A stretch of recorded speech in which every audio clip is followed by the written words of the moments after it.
Okay, if councilors could take their seats, we'll begin. It's going to be a long night. Always is.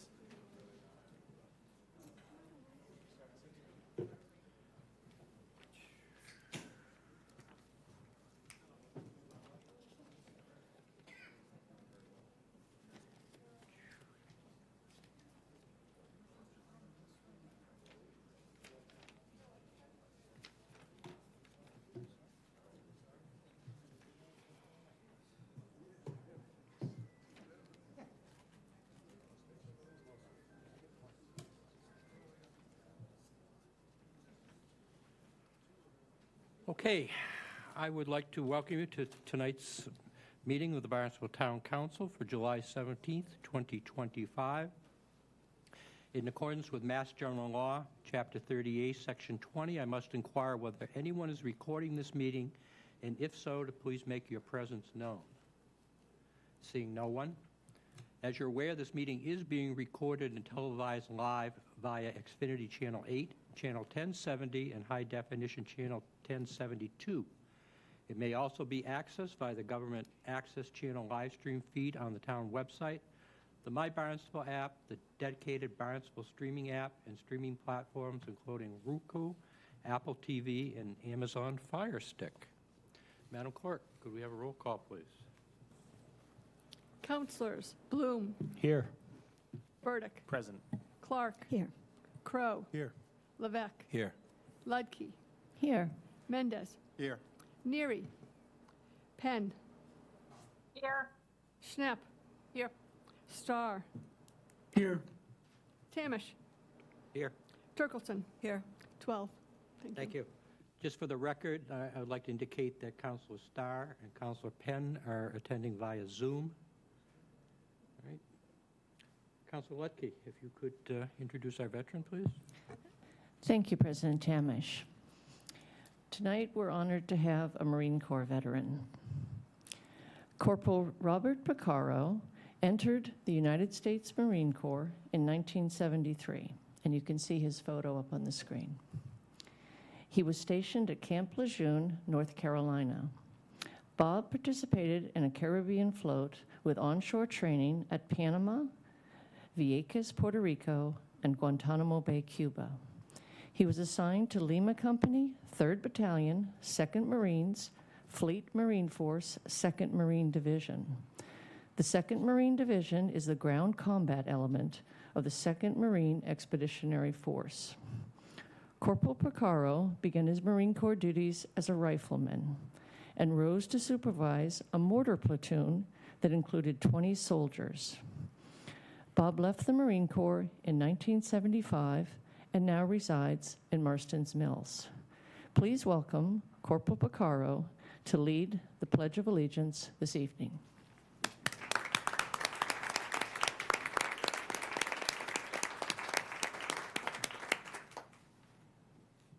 I pledge allegiance to the flag of the United States of America and to the republic for which it stands, one nation, under God, indivisible, with liberty and justice for all.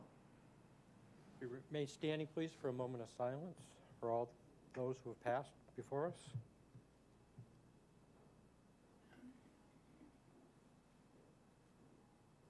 Thank you. Please be seated.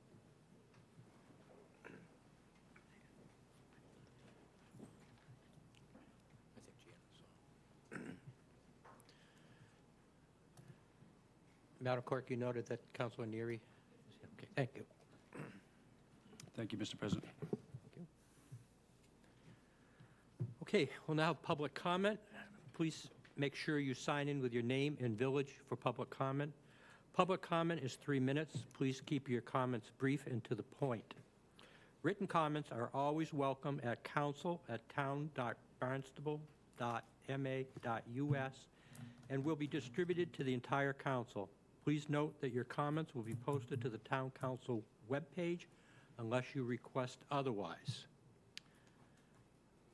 Hi. Well, I was just I don't gonna- know. Is this on? Can y'all hear me?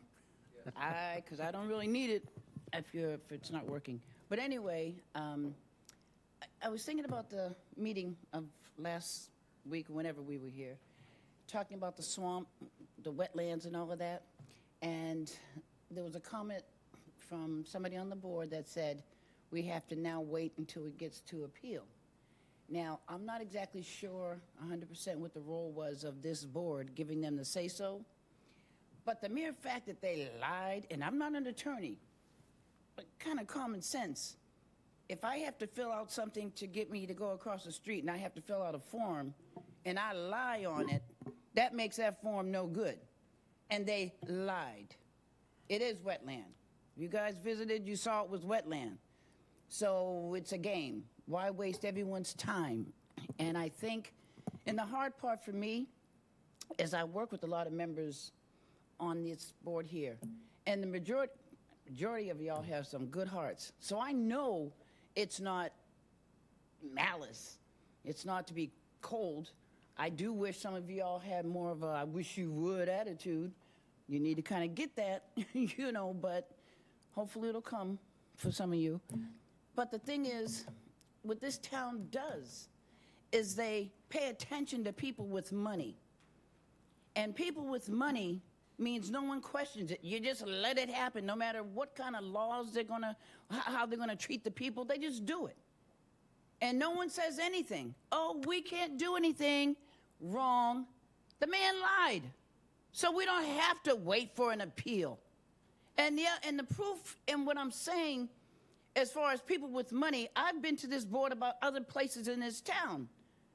There's a person, the cigarette place, and I thought about that. I'm gonna use this for an example. This man came in with money. He sells menthols, fine, but he treats every customer in there like dirt. Do you know how many people no longer go to him? Someone else brought coins in there, especially with his culture. He doesn't like women to say anything to him. But that's not important enough for the town because he had money. And because he had money, they let him do it. Well, a lot of us, I for one, I pay someone to get my cigarettes out of town. I don't care, I do. But the thing is, it's this boards and the zoning board, everyone. We put our trust in the people we we vote for.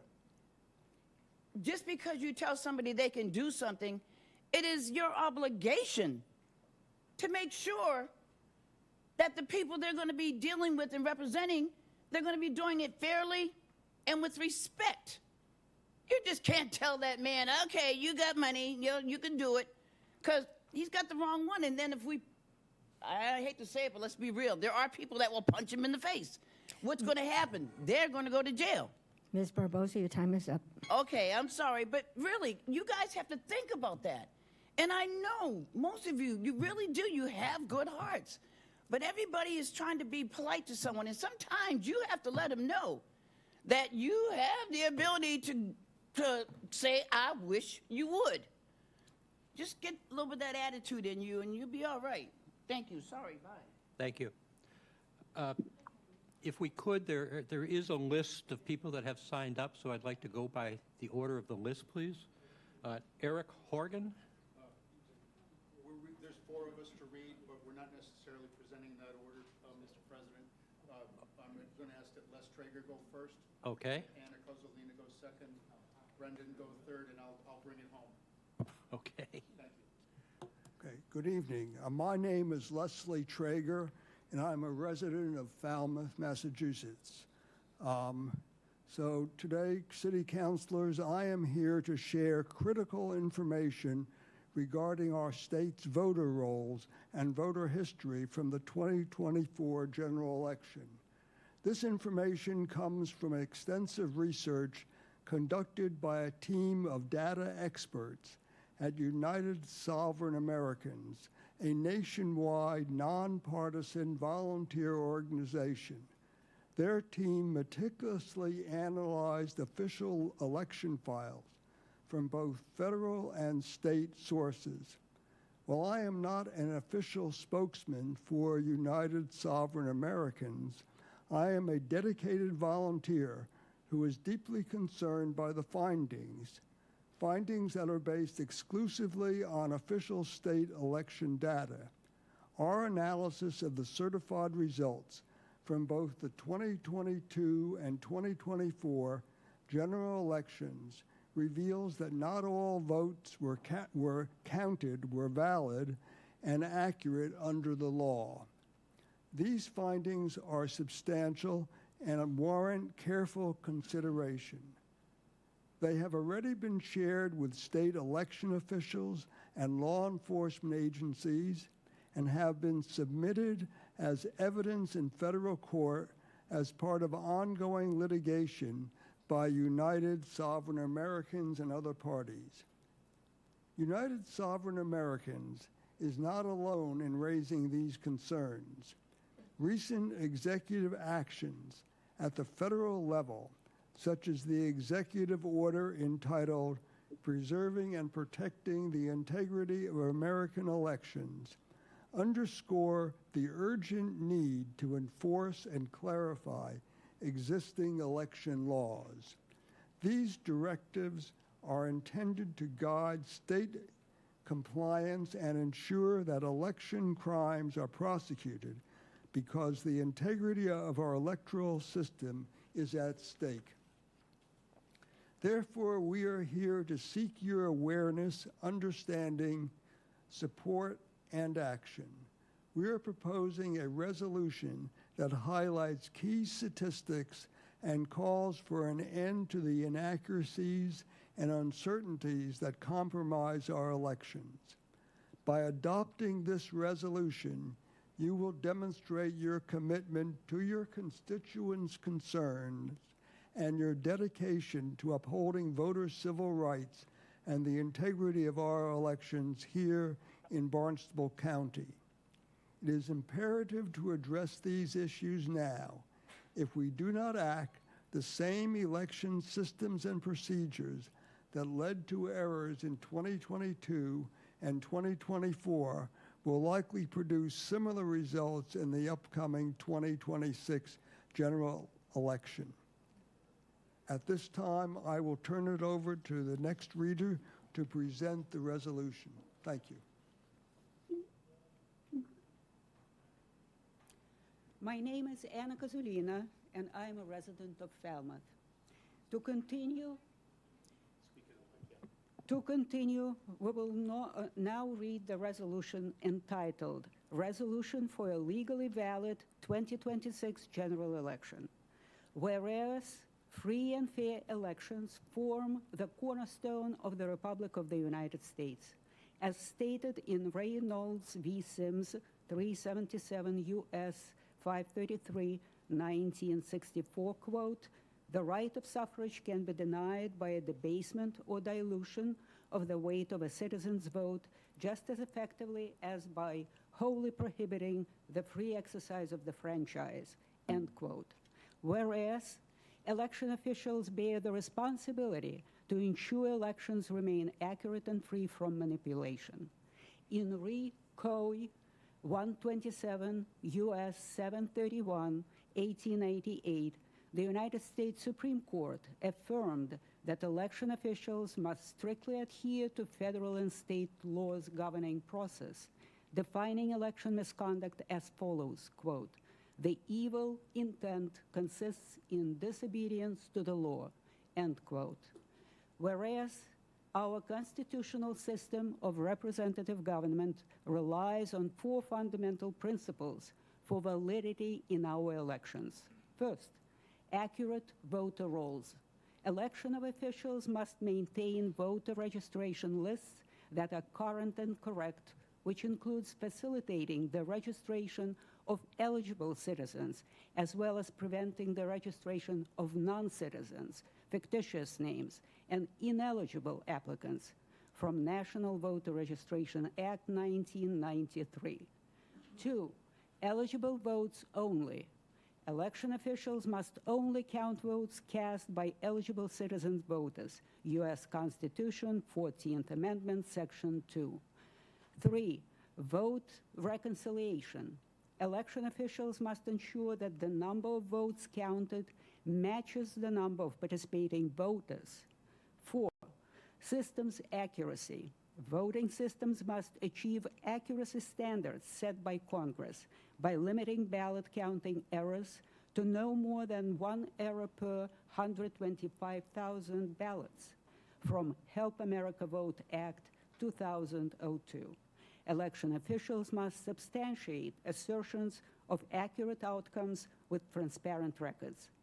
Whereas United Sovereign Americans conducted an independent audit of the Massachusetts 2024 general election and uncovered alarming irregularities such as 752,902 voter registrations with material errors and omissions in the voter database, 326,249 votes improperly counted from these ineligible registrants, 191,597 excess votes counted beyond the number of voters who participated, with no explanation for their origin, 326,220 voting violations exceeding the legal error threshold, where only 29 errors were allowed under federal law. Thus, the audit findings indicate severe violations of state and federal election laws and Excuse me, miss, your potential time is up. fraudulent certification. Thank you.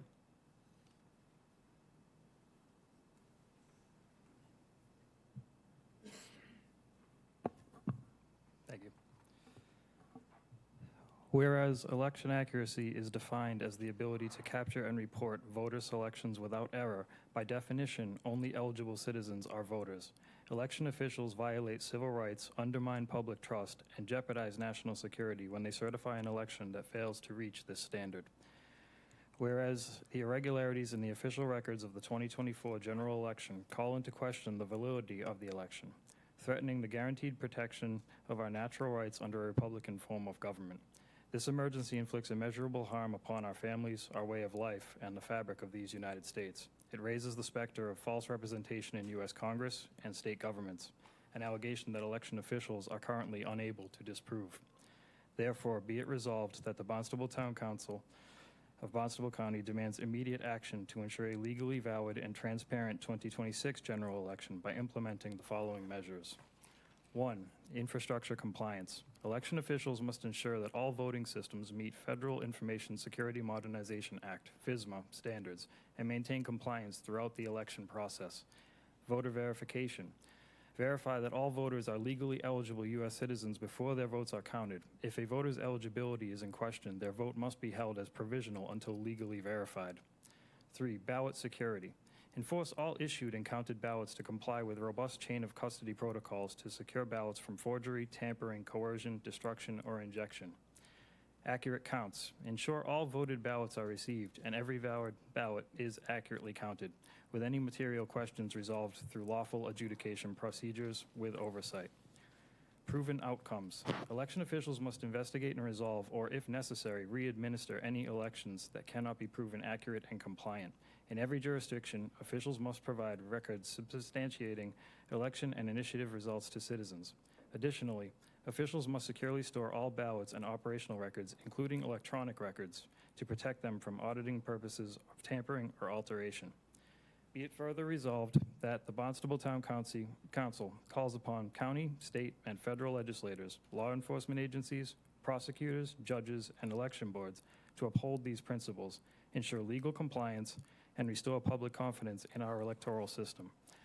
Our signatures to this resolution affirm our commitment to protecting the constitutional mandate of legitimate representative government and ensuring that every valid vote is counted accurately and lawfully. Thank you.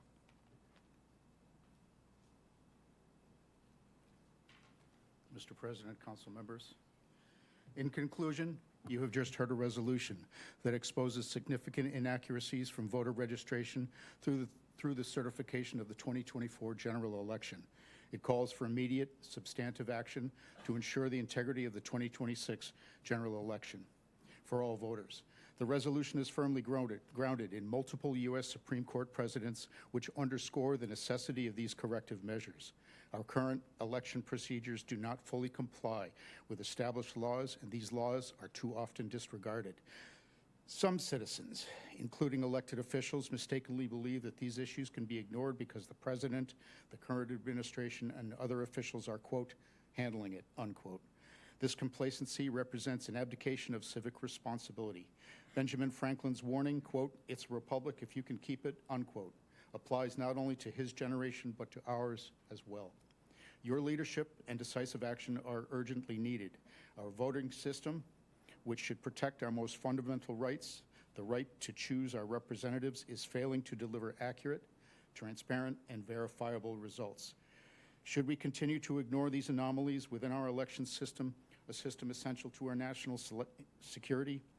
The cost of inaction extends far beyond dollars. It threatens our economy, military, foreign policy, public health, and confidence of our youth and our national dignity. The stakes could not be higher. I urge you to demonstrate your commitment to American representative government by passing this resolution. Let us consider the broader context.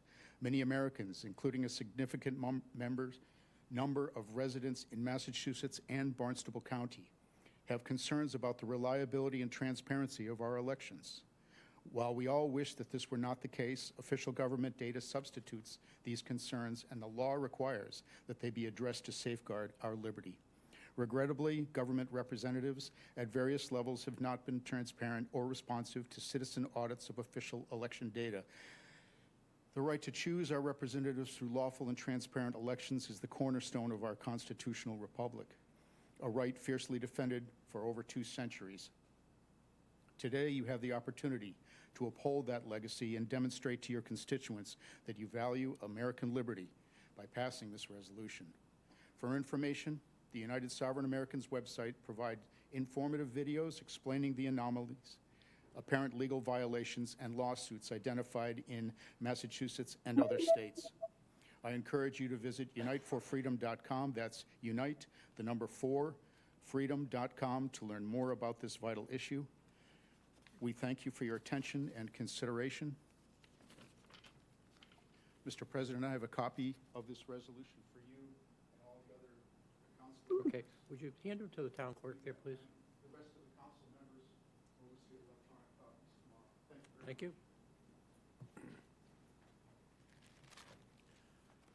Okay.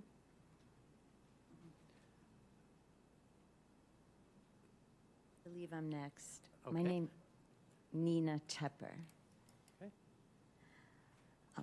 Good evening, Town Council members in Barnstable County. My name is Nina Tepper, a resident of the town of Barnstable and a member of the Mid-Cape Immigrants' Rights Coalition. It has come to our attention that efforts are in the initial stages to have the Barnstable Town Council adopt a resolution regarding immigrant rights and ICE operations that have contributed to a climate of instability and fear.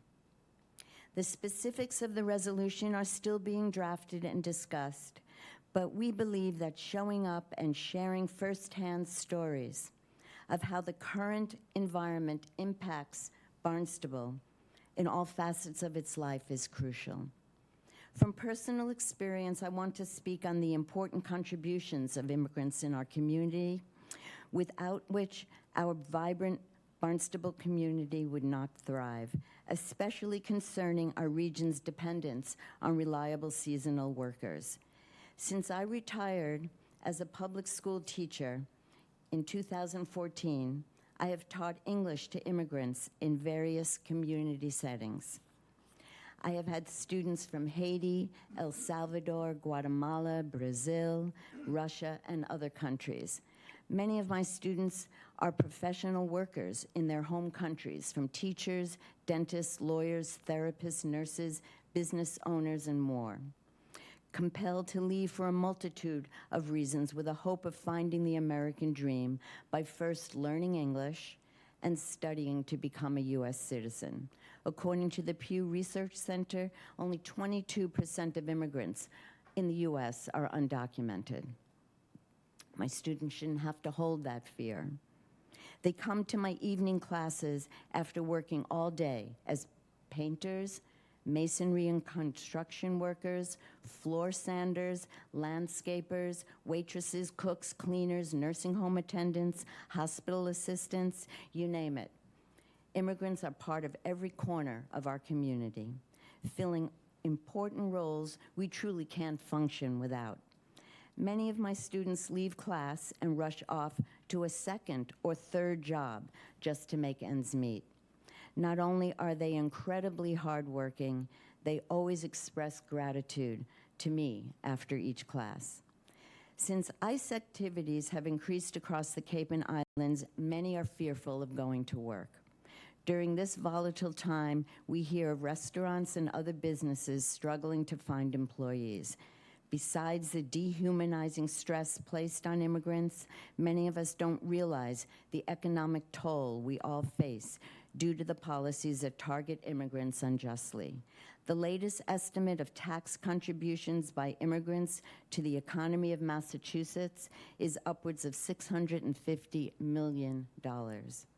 In closing, I stand before you to help shine a light on the necessity for the Barnstable Town Council to take leadership on adopting a resolution that preserves the human rights and values enshrined in our Constitution and town charter of freedom, justice, and equality of all Barnstable residents and visitors, regardless of age, race, religion, ethnicity, ability, sexual and gender identity, marital or economic status, citizenship, and immigrant status. Thank you very much, Ms. Tepper. Thank you.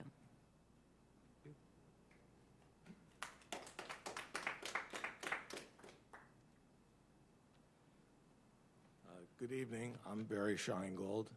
I live in Marston's Mills and serve as chair of the town's Infrastructure and Energy Committee. Back in March, our committee sponsored a workshop on the stretch code and green communities designation, and we wanted to provide you with an important update. It pertains to recent Department of Public Utility proceedings that would significantly reduce the cost of electricity for residential heat pump users. I addressed this in a letter I sent to the town council yesterday, and I will summarize the salient points here. The Building Energy Stretch Code, as we explained in the workshop, applies to new residential construction and large additions to residential buildings. The standards are more lenient when efficient electric heat pumps are used instead of fossil fuels to encourage the shift away from oil and gas. Several months ago, the DPU started two proceedings that affect the operating cost of heat pumps in response to a working group headed by the Department of Energy Resources. The DPU opened a proceeding that will address electric heat pump rates for the state's regulated utilities for the 2026 to 27 winter season, and also directed Eversource to propose seasonal heat pump rates for the upcoming winter season. Under its proposal, Eversource estimates that the electric cost of heat pump usage would be reduced by 15% and would make it slightly less expensive than using natural gas heating and conventional air conditioning. The working group proposal would save heat pump users hundreds of dollars more per year than under the Eversource proposal. So there's a strong probability that the electric operating costs of heat pumps will be slightly less expensive than for natural gas heating and air conditioning for next January, when the stretch code, if adopted by the town council, could become effective. And it could be substantially less expensive the following year if the DOER working group proposal is adopted. Both of these options are structured to reflect when heat pumps use electricity, and importantly, they won't affect rates for people who don't use heat pumps. Meanwhile, as explained in the workshop, the stretch code was updated earlier this year to make it more lenient and easier to meet, even without heat pumps, and the changes were applauded by the Commonwealth's Home Builders and Remodelers Association. The stretch code will only apply to relatively few new residential buildings and major additions. But importantly, stretch code adoption and green communities designation will bring hundreds of thousands of dollars to the town for municipal energy-saving projects, to the benefit of all of our taxpayers. Barnstable has the opportunity to join every other town on the Cape and Islands in adopting the stretch code and qualifying as a green community. Doing so would conform with the 2020 Town Council policy to eliminate greenhouse gas emissions to the extent feasible in light of the climate crisis. Please wrap it up, Mr. Scheingold. Just to say, our committee supports adoption of the stretch code and applying for green communities designation. Thank you. Thank you. Anyone else?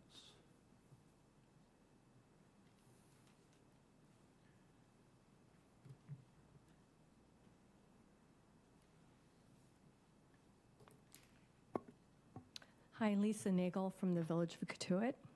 And first, I want to thank all of you because I know you put in long hours and work very hard, and we do appreciate it. I'm going to talk about a couple of things that people have already talked about tonight and were talked about during public comment last meeting. And the first is something someone spoke very eloquently tonight about, which is the safe community ICE issue and the proposal for you to adopt a resolution. And I don't want to add anything because I can't say it any better than the woman who spoke, Nina, earlier. Other than to add, I have a friend who is a U.S. citizen, does not maybe have the right color skin and speaks with an accent and is now carrying around a passport and has his attorney on speed dial because he's afraid to go out. I have a friend who adopted 2 children, they're now adults, from Guatemala. One has already been approached, and the other one she's afraid may be approached. And so those kinds of things happening in our own community kind of drove me to come up and speak tonight. I think you as our town officials coming out with a statement is important.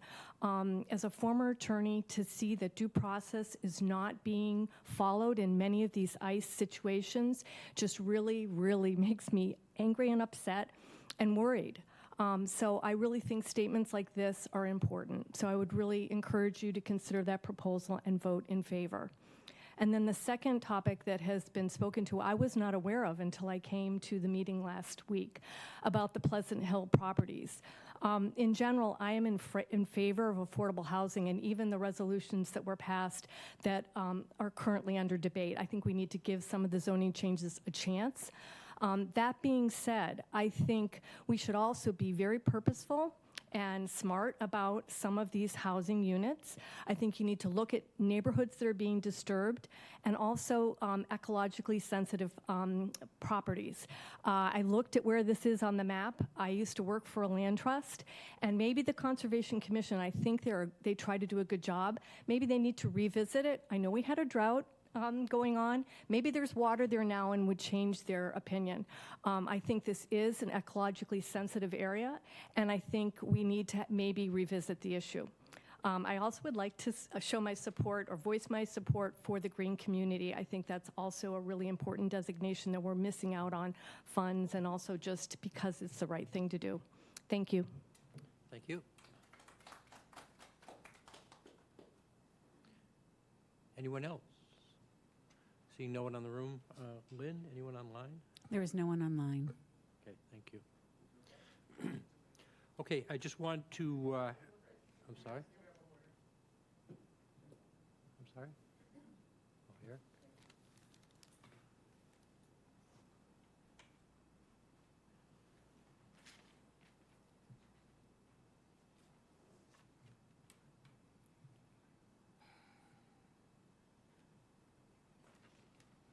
Don't worry, I don't have much to say. There were 2 things. One, the discussion of the properties on Pleasant Hill Lane. Pardon me? More? Your name? John Richmond. Okay. John Richmond, live in Hyannis. Lived here a long time. My wife grew up here. She can tell you about a Hyannis that once existed that you cannot even imagine. Anyway, Pleasant Hill Lane, if you go there, you will see that it is the last remaining piece of Happy Hollow. And it's ironic that it should be destroyed by Mr. Bornstein. If you look at it, it is not an intermittent stream. It is fed by a pond. I was there. You should go there. The stream is running in drought. If to be an intermittent stream, the pond would have to dry up. If the pond dries up, it is a vernal pool, and it is subject to protection. But this is going to be fought out later. I would like to just quickly ask you for item 2025-195, the development agreement. I think it should be continued. I don't think it should be decided tonight. The reason I do not think it should be decided tonight is that we do not have actual numbers. I believe it's impossible to have an intelligent conversation about it without knowing how much the condominiums or market rate is, how much are the so-called affordable, what are the numbers, what are the rents, what is being gained. I don't think that anything is being lost. I would also say, as Mr. Bloom has pointed out, we're not gaining any ground here. The percentage of affordable housing remains the same. And that's all. I'll sign in. Thank you very much. Thank you.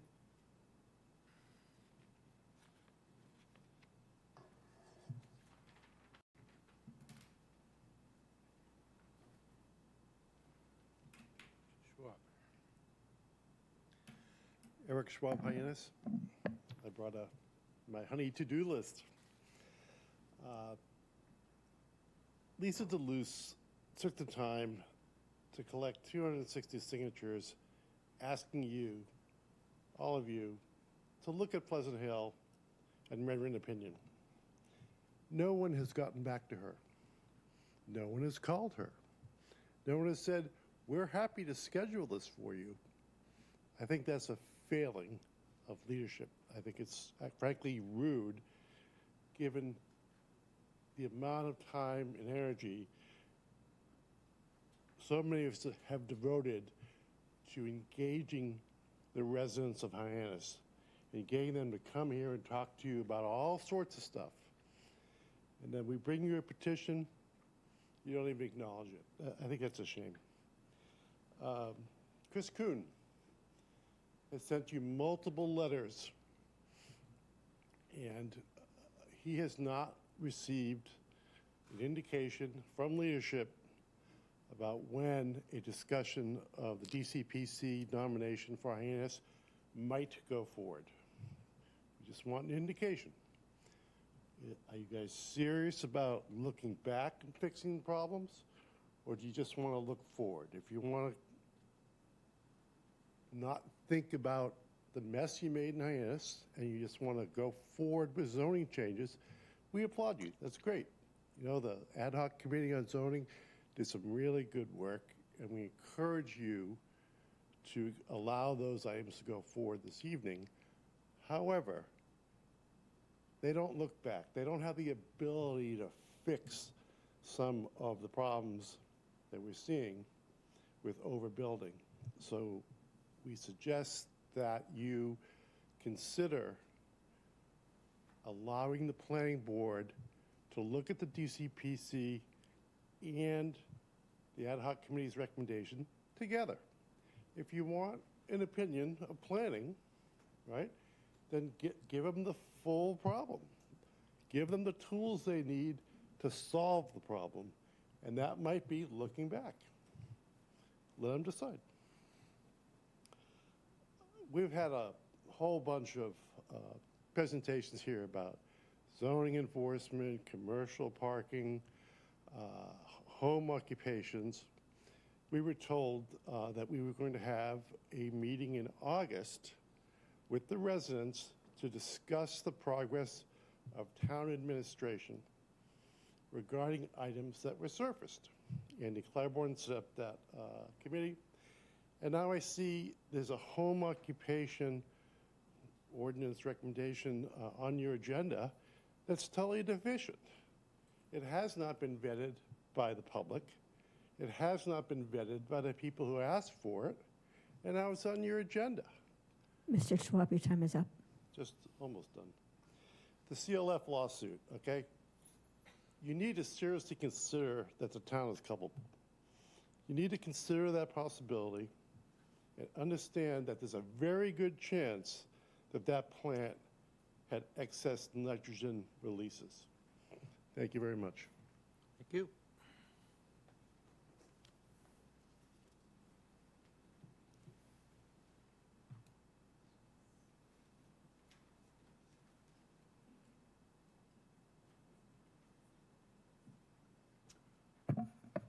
Good evening.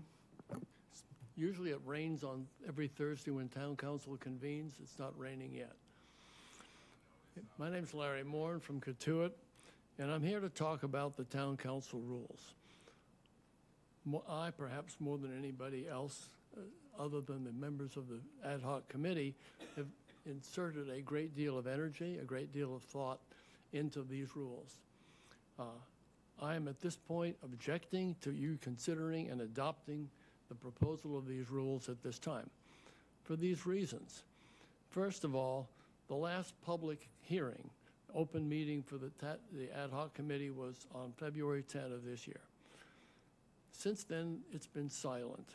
There've been no complete recitation of comments or objections to any of the proposed changes that I submitted.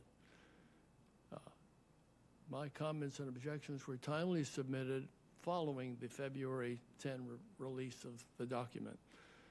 There have been no further public meetings by the ad hoc committee. Things were just left sitting. Whether or not there have been any communications, deliberations, or decisions behind closed doors or whatever remains to be seen. But in any event, the silence tells me that perhaps you agree with everything I said. If you didn't agree, I opened it up to you for discussion and debate, but that doesn't seem to be something you particularly value. Now, let me point out the particular ones that I've provided extensive documentation on it, and just so the public knows what we're talking about. First, there were two instructions, not rules, but two instructions under Rule 5A, executive sessions and open meeting law. The executive sessions were derived by the manner in which the Avangrid discussions were made last year. The open meeting law, likewise, in my opinion, documented extensive grounds for filing an open meeting law complaint. It's been done by other people. I chose not to do so.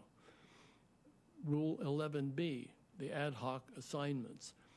I made recommendations for considering how the ad hoc whole procedure could be improved. No word. Town council liaison assignments. Some of the changes that appear in Rule 12 are horrendous. What they're expecting you as a liaison to the committees are supposed to do. Like you're supposed to be silent. You're supposed to sit somewhere else where it doesn't count. Absolutely ridiculous. I don't know who did it, but I am pretty much sure I know who put that language in there.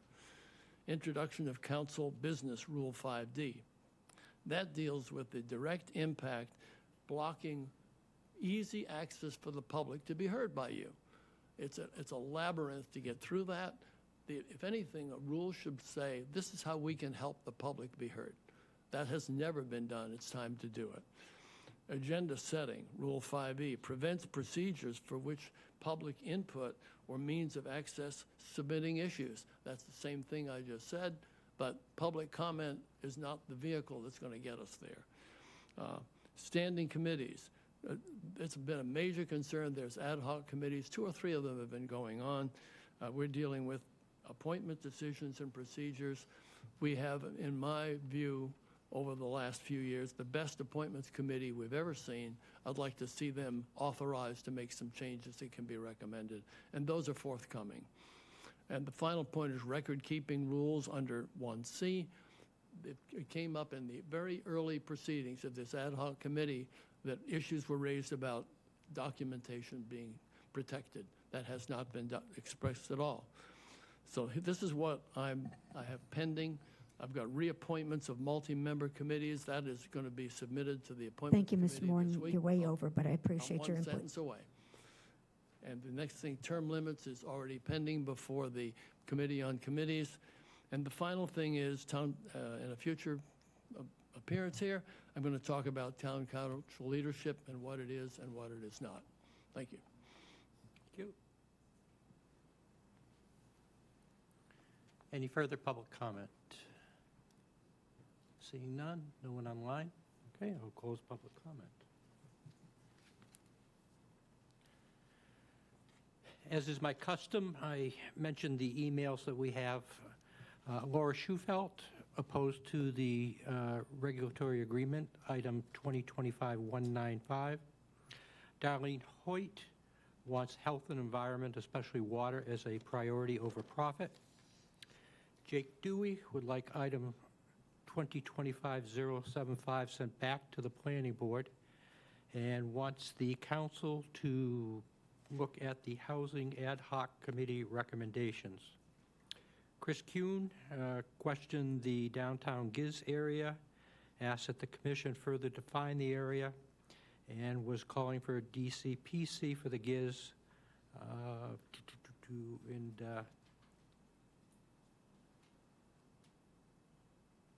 is concerned with parking requirements as currently zoned.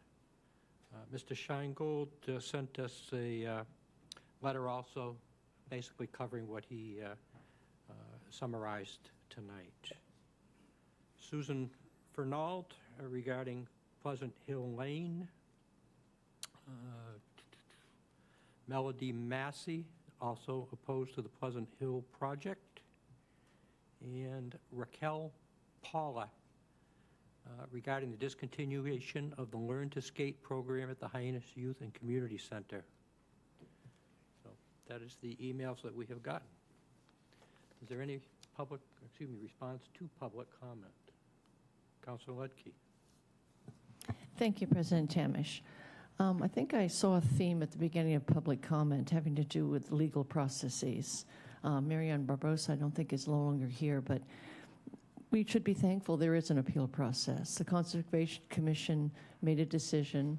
This body here had absolutely no role whatsoever in that decision. An appeal has been filed, from what I understand, and that's the way it goes. And I think we ought to respect our processes, both our town processes and the legal framework which guides them.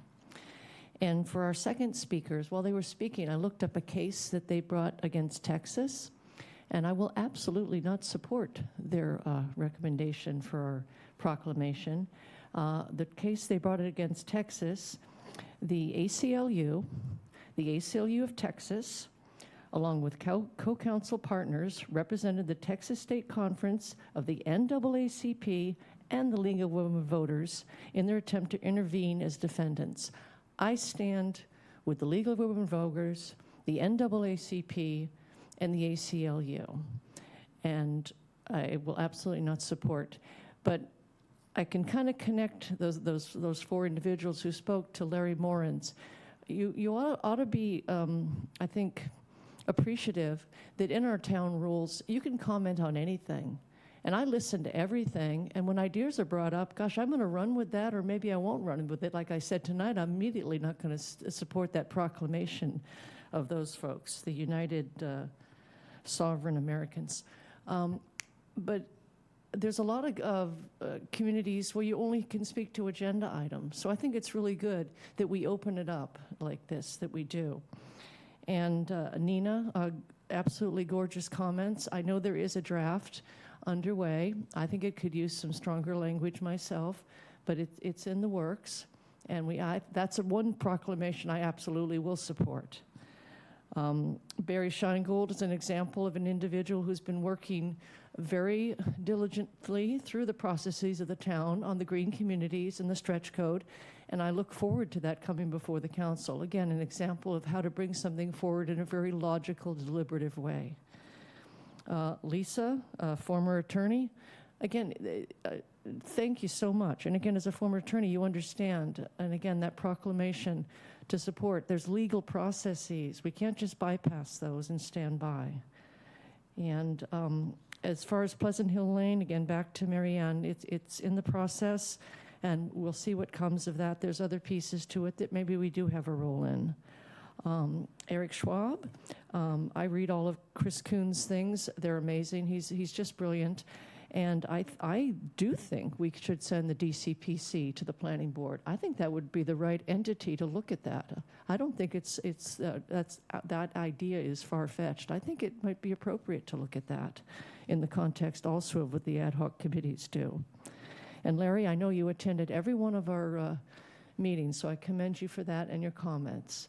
And I think we took a lot of them under advisement. Some we didn't, but I appreciate your continued involvement and your suggestions. Thank you. Thank you. Any further Counselor Schnapp. Thank you, Mr. President, and thank you for attending our meeting tonight. I want to affirm Councilor Lutke's position on the 4 individuals who did come from United Sovereign American. I will also not be supporting any resolution that potentially would serve to purge our voter rolls from people who have every legitimate reason to be able to vote in our community. I also want to confirm that there is a draft resolution. I have seen it and am working with a couple other counselors. We hope to bring it to our next meeting, which will be held in August. And the stretch code, I know that Councilor Starr may have a comment as well, but it has definitely been on our agenda to get it moving forward, and we hope to see it in the next couple of meetings. So, thank you. Thank you. Counselor Penn?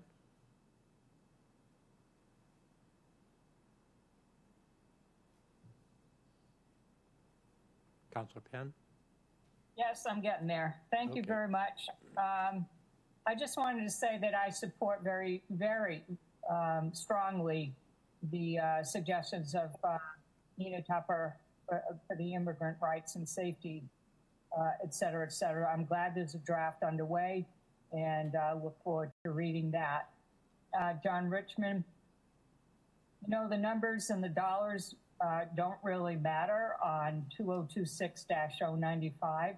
It's the concept that matters. It's a bad, bad, bad precedent for the town to set and a really questionable use of a development agreement.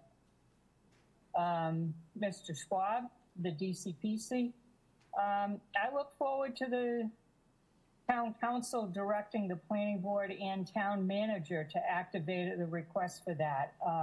We can't do a DCPC on our own. It has to go through the Cape Cod Commission, which is what some people don't like about it, but the commission doesn't tell the town what to do. The town tells the commission what they want to see in the DCPC and what they want affected and what they want to fix. What are the problems? What do they want to fix? And why a DCPC is the right vehicle to do that. And the town manager, with the support of the planning board, and of course, the substance of the ad hoc committee's work would go into that also. So I would support that direction, particularly because the boundaries of the GIZ would be involved, et cetera, et cetera. And Mr. Moran, Larry Moran, the reason the ad hoc committee has been really quiet is because the committee's work is done and the committee is sunsetted. So that's why they haven't met anymore. That's the beauty of ad hoc committees. They get going, they do their work. When they're done, they're done. They're not sitting committees. So thank you. Have a good night. Thank you all. Thank you. Any further discussion? Councilor Neary. Thank you, President Tamish, and I hope the leadership and the rest of the council will give me a little bit of leniency on this.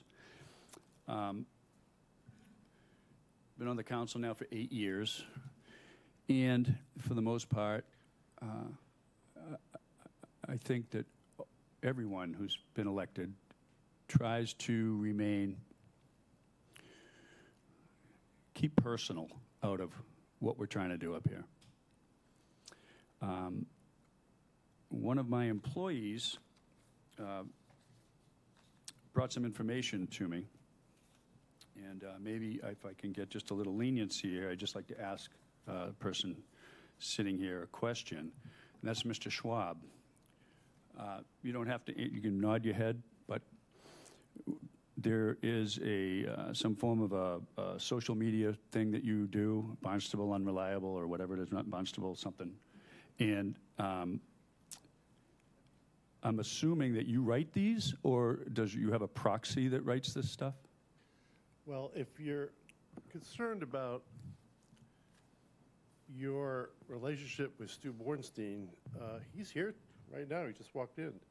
And if you want to talk about whether or not you're eligible to vote on his proposal to swap around some affordables, You don't want to talk to me, you want to talk to Mr. Bornstein. Thank So- you very much. So I could, with your approval, do you write this stuff personally?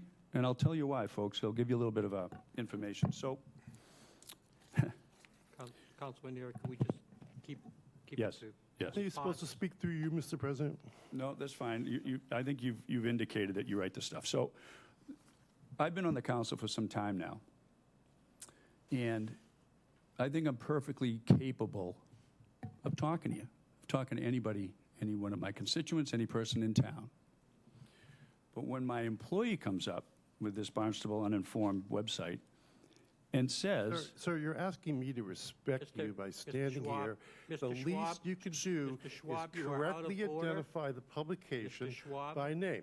Mr. Okay? Schwab, The name is Barnstable Unofficial. Oh, I Mr. apologize. Schwab? I'm sorry. Yes, you should apologize. Okay, I apologize. Mr. Schwab, we're not going to get into a debate. So on this particular website, Take your seat again, please. No. I've been handed and printed a Officer, copy. would you have Mr. Schwab take his seat, please? Thank you. I've been handed a copy from one of my employees that basically says, and I'll read it, word is that Paul Neary took serious issue with Stu's request. He responded with a scathing email that quickly made the rounds. I asked Paul if I could publish it.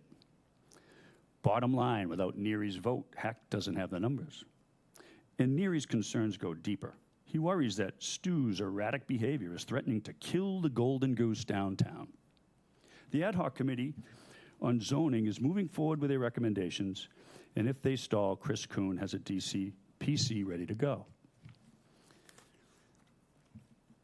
I sent, at the request of a taxpayer and a resident of the town, a copy of an email that was put out by our assistant.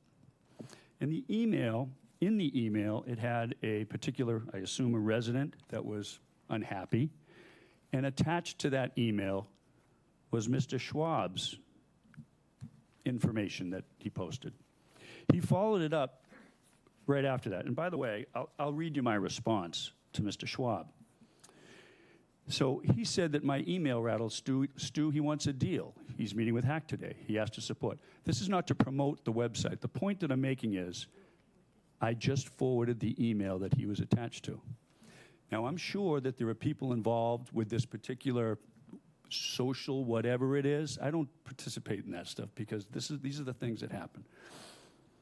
I'm sure there are some people that have some valid concerns that are involved with that.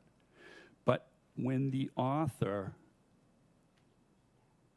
makes up stories, it's like the Ricky Lake show. It's Jerry Springer. Is this where we're going in terms of the town and with our representation? Because this is not right. This is fabricated information put out to incite people. And the poor people who maybe, my opinion, should probably go down to the hospital and volunteer their time and not get involved with this stuff. Find a way to occupy yourself instead of diving into this, because it's not real information. I will have a conversation with anybody on any topic at any time. And I think we'll all do that out of respect for what we're trying to do up here.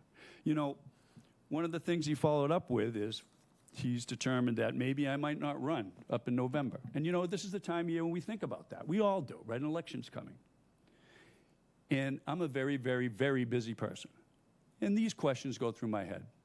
And I've managed to go around my particular precinct and ask the question, hey, what do you think? Would you be willing to run? And you know what everybody says? Are you nuts? Are you crazy? Because you end up being subject to this stuff, fabricated stuff. Look, there are people, I'm sure, in whatever this organization that you're doing, and I hope you're making dough off it. I have no idea. You know, it's your business. But by you putting out misinformation, you're actually lessening the effect of the people that have good points that are on this platform. You're lessening them. It's ridiculous. Why do that? Why do that? You've never called me, Eric. You text me and you hide. So That's my point, folks. You know, we're coming up for another election. You know, this is a job that, for a time, you know, I really felt that we were making an impact up here. So really, when these things come out, are we trying to, do we want to have people that are moderate, that listen to both sides of a story, to try to make a decision that's in the best interest of the town and the precinct that they serve? Or are we going to go to fringe? Are we just going to be a fringe organization, all right, pushing specific agendas by a small group of people? I think we can do better. That's my point. Thank you for your time. Thank you for consideration, Mr. Any further?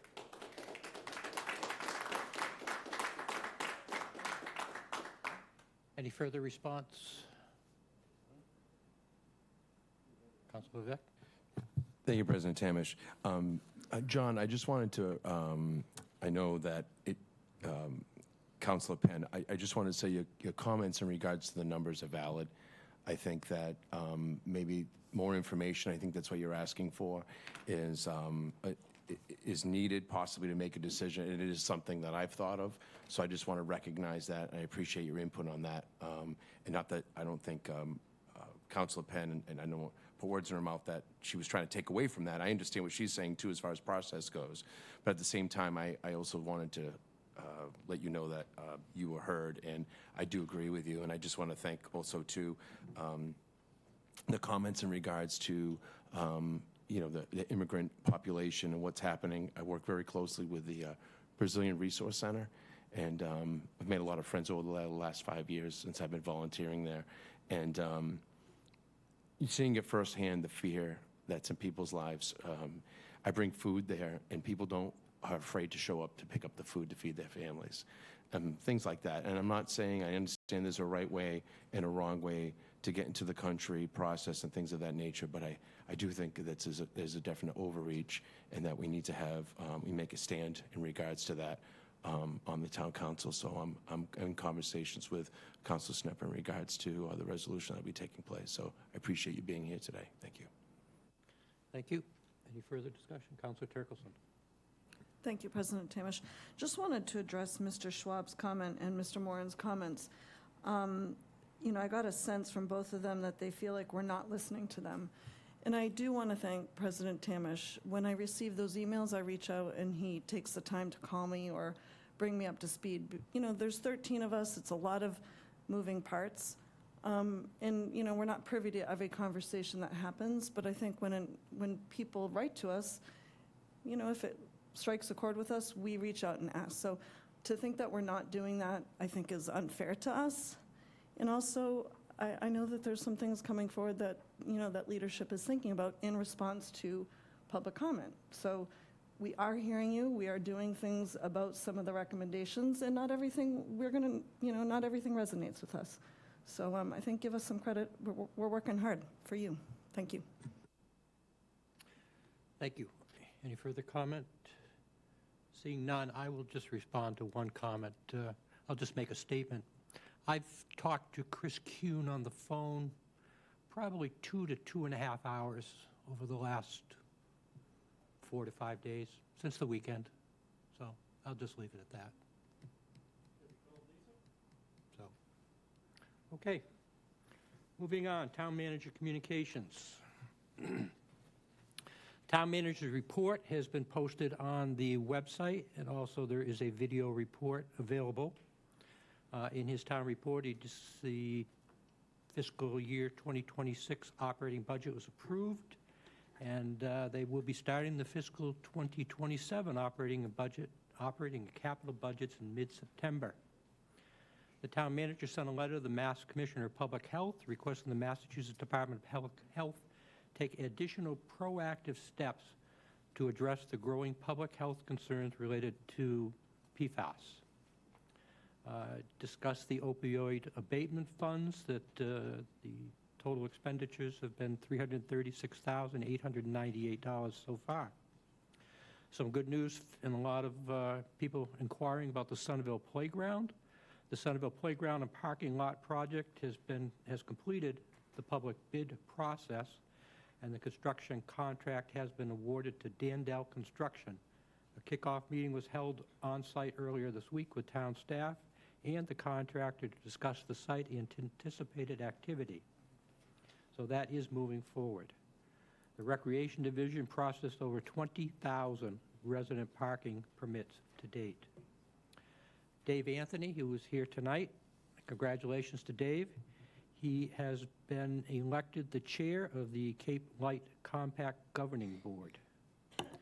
The 9th Annual Unity Day, presented by People of Action, the Barnstable Police Department, and the town of Barnstable, will be held on the Village Green on Friday, August 1st, from 4 to 7 p.m.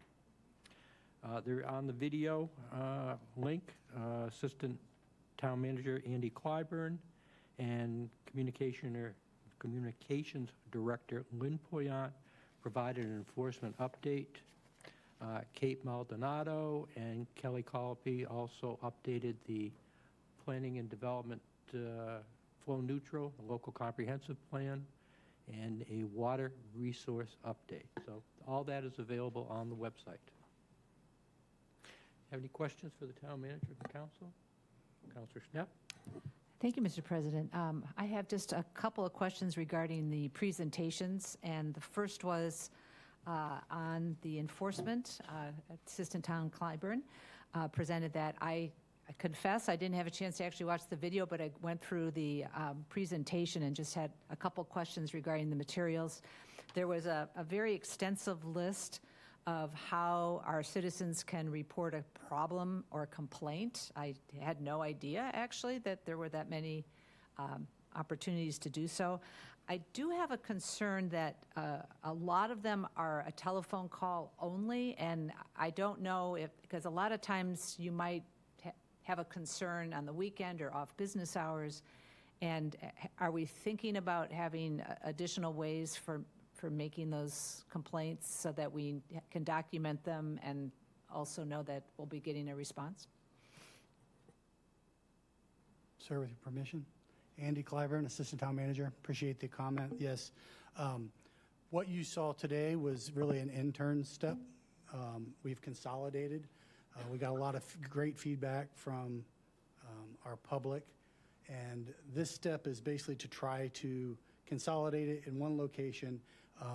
It's an interim step till we get to what was also presented is our efforts with OpenGov. We've contracted with them. We've got the appropriation in the coming weeks. That should be coming online, and that will be a full-fledged forward-facing complaint system. And we had tremendous positive response when we shifted our other permitting to OpenGov. This particular module was never completed, though, so we're very optimistic. And if anyone doesn't want to call a particular, that was just more granular information if you wanted to go, but you can always call the general number or send an email to the general number or on My Barnstable app, and our staff will make sure it gets where it needs to go. I know that I probably share this in common with a lot of other counselors, that we get emails from constituents wondering about how did that end up being approved in my neighborhood? And those are questions where we actually don't know if it's an enforceable item or if it's something that is within our ordinances and is permitted. What is the best mechanism for us to kind of get those answers? It would be to contact on the website or the app the zoning point of contact. Or you can, like I said, put it to the general email. But please, we'd encourage people not to use the town councilor to report if they have an issue. They should report it themselves to maintain any appeal rights. That's an education thing. But any of you at any time, we will follow up. Enforcement is happening, and it's not particularly helpful. It's almost chasing ghosts when you say, well, this neighborhood doesn't look well. You know, if you give us a specific address, it will get to the appropriate staff, and I assure you, enforcement is happening right now. And just one other question.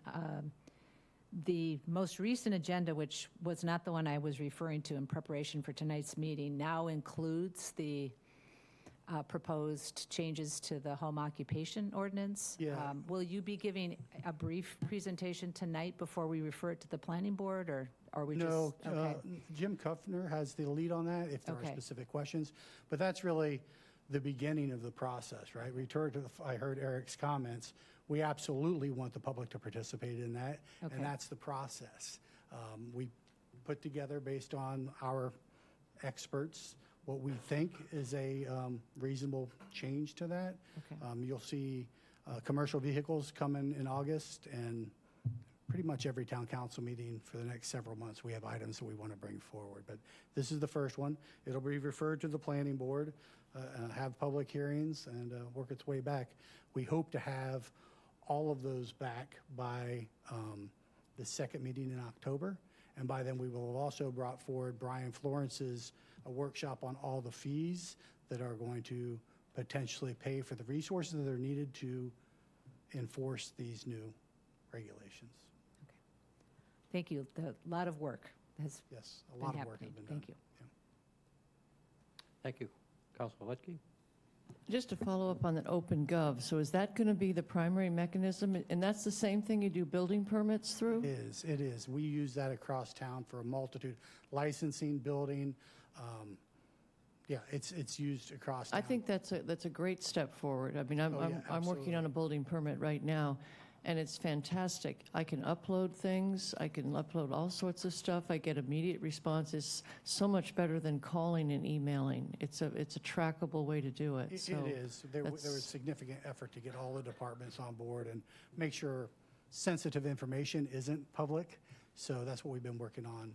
But that's not live yet. It is not, but we anticipate it being live very soon. Okay, well, that's a great step. And then I wanted to commend Mark Ells for that beautiful letter on the PFAS. Thank you so much. That was so comprehensive. It's what I've been wanting to see for years, and there it is. So thank you for doing that. That was a beautiful letter, and I hope we get some results from that. And the other piece on Mr. Ells' update about the opioid settlement, it says in there you may be looking to hire a contractor. I know on the committee and committees, we had a very long discussion with the Human Services folks, and I hope we look at the Human Services Committee. I mean, I just said earlier in response to public comment, our committees, and Barry Scheingold's the perfect example. Our committees are fantastic. These are volunteers, and if we could give them things to do, I think they would really achieve great results. So I'd like to see some discussion with the Human Services Committee. Seth, I don't know if you want to say anything on this. You had a lot to say at that meeting, but I really would like to see that look before we just say, okay, we're going to hire a contractor. Let's look at our capacity within our citizenry and our town processes. May I respond to that? We absolutely have looked at that. Cheryl Powell is a key member in that opioid group that awards the funds. So Cheryl is 100% in lockstep with everything we've done to date on that. This is more of the grant administration piece that we really need help on, and I don't know that committee. Yeah. I will just say at the Committee on Committees, that was the number one thing they discussed, which is what they wanted to focus on, is grants. Mm-hmm. They have an individual who is incredible expertise in grants. She worked for the state of California.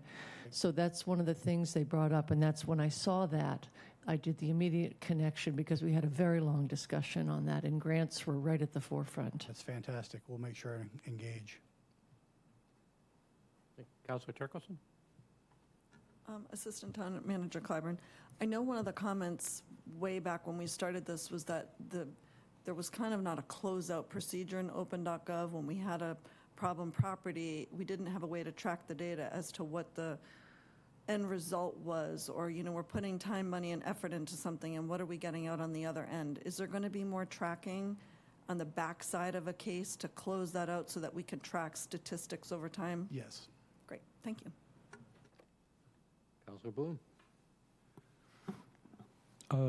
I'd like to bring attention to Mark Ells' letter written on July 14th to Secretary Rebecca Tepper of the Executive Office of Energy and Environmental Affairs. Betty said, he wrote a beautiful letter for the PFAS. And well, this is an awesome letter. This is, the word bold is used so often that it's meaningless now, but this is a bold letter, and it encompasses a lot of baseline, bottom line stuff that in dealing with the offshore winds and LLCs, and I just think it's a great letter and it represents the town in a fantastic way. So thank you for that, Mr. Ells. Thank you. Councilor Clark. Vice President Clark. Thank you very much, President Tamish. And may I ask the town manager to give us a little update? The councilors received a letter, a distressing letter about the Learn to Skate program at the Hyannis Youth and Community Center, and I've learned that's since been resolved. So for the public's benefit, could you please give us an update? Thank you. Good evening, Mark Ellis, Town Manager, and thank you for the kind words. So we are looking at how we are going to schedule the Learn to Skate program for the upcoming fall season. Between September and March, our facility is extremely busy with greater and greater demand every year. The number of hockey tournaments and the other uses of the ice on Saturdays needs to be relooked at. Staff is actively looking at the opportunity to shift that, either the hour they do it or the day they do it, and to continue to offer the program. So we recognize that our public wants to see that program. It's a critical program for developing people who skate of all ages, certainly, but and we intend to offer that. And so I think there was just a little bit of a concern that last season, with I think 9 different weekends during that peak season, we had really active use of our facility for tournaments, that would be lost somehow, and that is not our intent. Thank you. You're welcome. Thank you. Any questions for the town manager of my left? Okay. Thank you, Mr. Ells. Move on to acceptance of the minutes. Could I have a motion, please, to accept the minutes of the June 26, 2025 meeting? So moved. Second. Moved and seconded. Madam Clerk?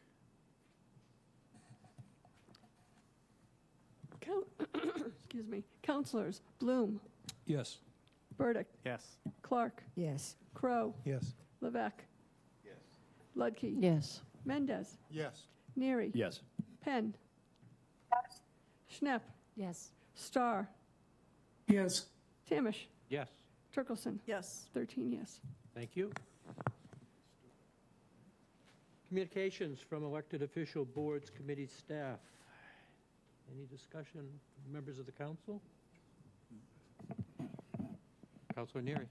Thank you, President Tamish. Just wanted to have a shout out for the Lambert family. They had a great event the other night at Lambert's with food and the Moonlighters. It was fantastic. So if you didn't make it this year, make sure you get it on your radar for next year. It was super. Thanks. And again, thanks to the Lamberts. Thank you. Councilor Crowe. Just wanted to say that the Ostville Business and Professional Association, UOVA, are sponsoring the annual Village Day, which will be this Saturday. So everybody come out. There's a lot of goings on there, and hope you all join us. Thank you. Thank you. Any further comment, Councilor Boone? I want to bring attention to the Hyannis Historic Society, and John did a video of a tour of Pleasant Street, right?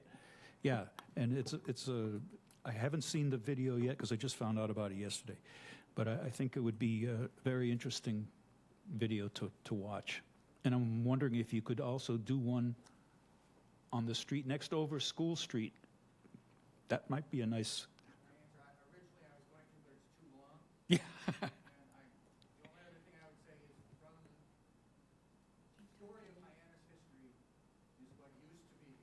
Yeah. Thank you. Thank you. discussion? Okay. At this point, I move to go into executive session pursuant to General Law, Chapter 30A, Section 21A, 3, and 21A2 for the following purposes: to discuss strategy with respect to litigation, since a discussion in open session may have a detrimental effect on the litigating position of the town and town council.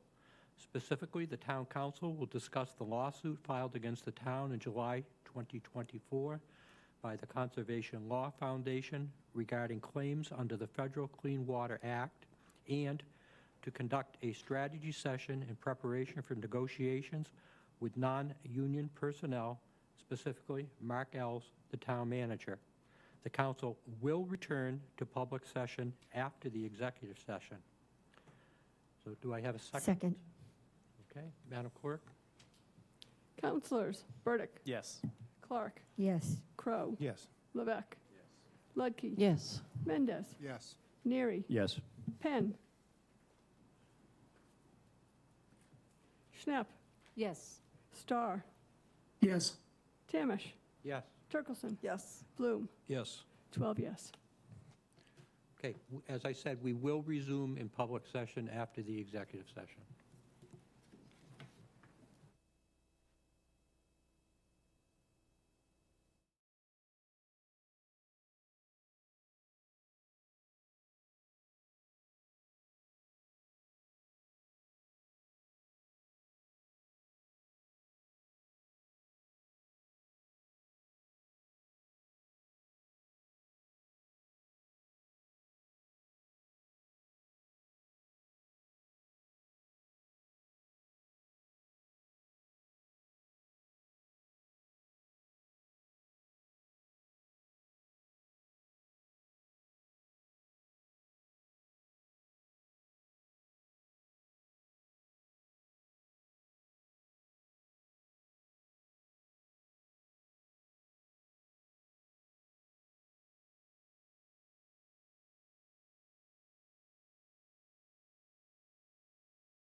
Councilors could take their seats, please. We'll resume.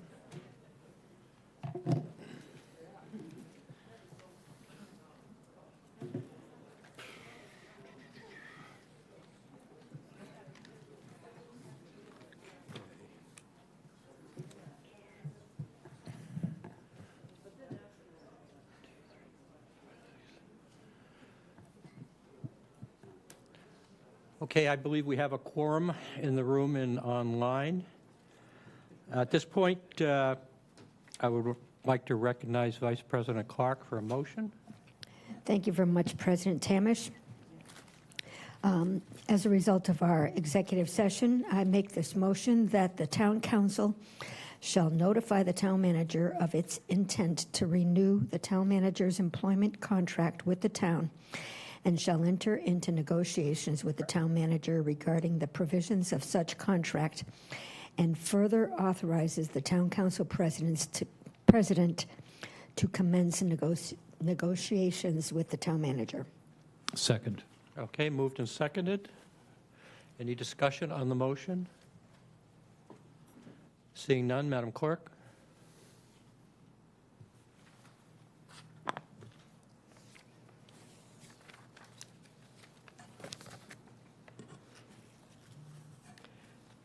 Councilors Burdick, Yes. Clark, Yes. Crow, Yes. Levesque, Yes. Ludke, Yes. Mendez, Yes. Neary, Yes. Penn, Yes. Schnepp, Yes. Starr, Yes. Tamish, Yes. Turkelson, Yes. Bloom. Yes. 13 yes. Thank you. Very good, thank you. Mr. Ells, we'll be talking. Thank you. Okay. The orders of the day. With the permission of the council, I would like to take out of order 2025-201, which is the Barnstable Fire Department request. Which one? And Councilor Starr, would you like to make that motion, please? Councilor 2025-201. This one. Let me, I gotta find it.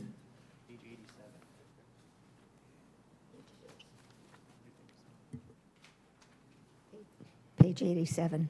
Okay, this is old business, number 2025-201. Order waiving fees for construction work by the Barnstable Fire District for a new fire station located at 1841 Finney's Lane, Barnstable. This is going to be open for a public hearing with a majority vote. Thank you. Second. Okay. Okay. If there is no objection, with respect to the public hearing, I'm going to announce the opening and closing of each public hearing without asking for a vote to do so. However, if any counselor objects at any time, then a vote will be taken to open and close the public hearing. If there is no objection, I will open the public hearing. Okay. The rationale. It's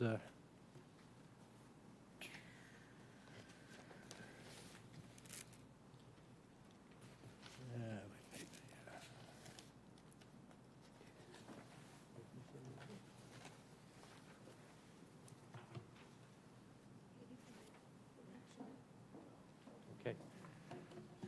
Mr. Ells, Gareth. No, this isn't it. This is. No, that's not it. Mr. Sabat, we will be with you in one moment here. We find the right page.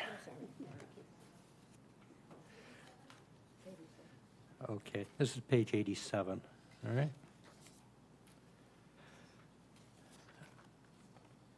So this is notwithstanding the provisions of any ordinance of the town regarding schedule of fees, the construction project for the construction of a new fire station at 1841 Finney's Lane in Barnstable by the Barnstable Fire District, the project shall hereby be exempt from payment of such fees, provided if the town is required to hire outside inspectors with special expertise to inspect any aspect of the project.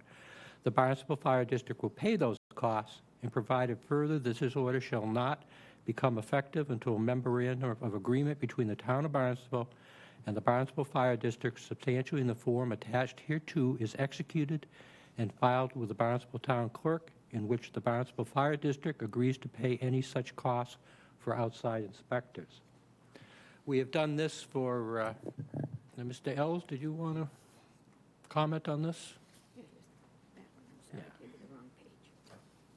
Good evening, Mark Ellis. Thank you for reading that rationale. Yes, this is the precedent that we have used in the past, and the memorandum of understanding lays out the agreement between us and the other party, and really speaks to costs that may be incurred that the other party would have to pay. So we've used a standard approach. We have approved these in the past, and I know that the proponent is here as well to provide any additional justification for the requests they're making. And Karen Nober's here to answer any questions relevant to the MOU. Thank you.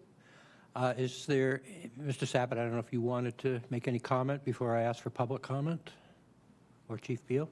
No, just very briefly, for the record, Chuck Sabat, I'm counsel for the Barnstable Fire District. I'm here with Chief Beal this evening, Barnstable Fire Chief, as well as Steve Rizzo, who is the project engineer.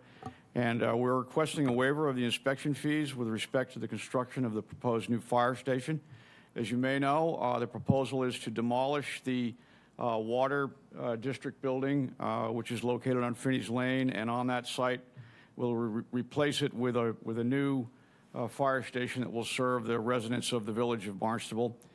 This is a fire district, like any other governmental agency, is a municipal agency in our view, and will be providing an essential public service for the residents of the town of Barnstable, and particularly for the residents of the village of Barnstable. So we would urge you to act favorably on this request for the waiver of fees. We have, in fact, executed, the Prudential Committee has executed the memorandum of understanding. So we've reached that agreement and have entered that agreement with the town. So this would be of great assistance not only to the fire department, but of course to the residents of the village if the town sees fit to waive these fees in the construction process. Thank you very much. Thank you. Is there anyone from the public that would like to be heard on this matter? Seeing no one? Anyone on Zoom? Seeing no one. Okay. I will close the public hearing. Council discussion. Is there any council discussion on this? Councilor Turkelson? Thank you, President Tamish. Do we have an estimation about the total amount of the fees that will be waived, or approximation? Oh, it's in there?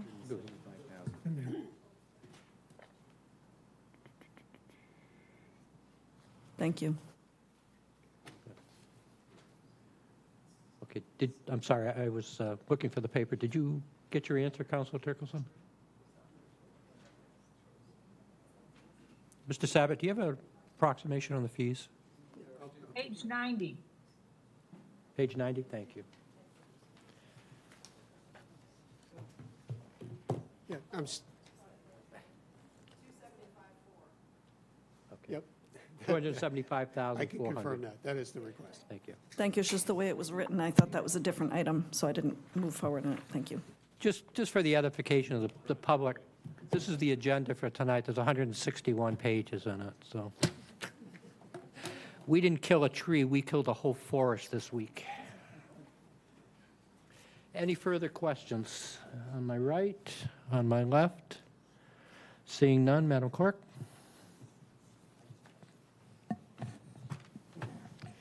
Councilors: Clark, Yes. Crow, Yes. Levesque, Yes. Ludke, Yes. Mendez, Yes. Neary, Yes. Penn, Yes.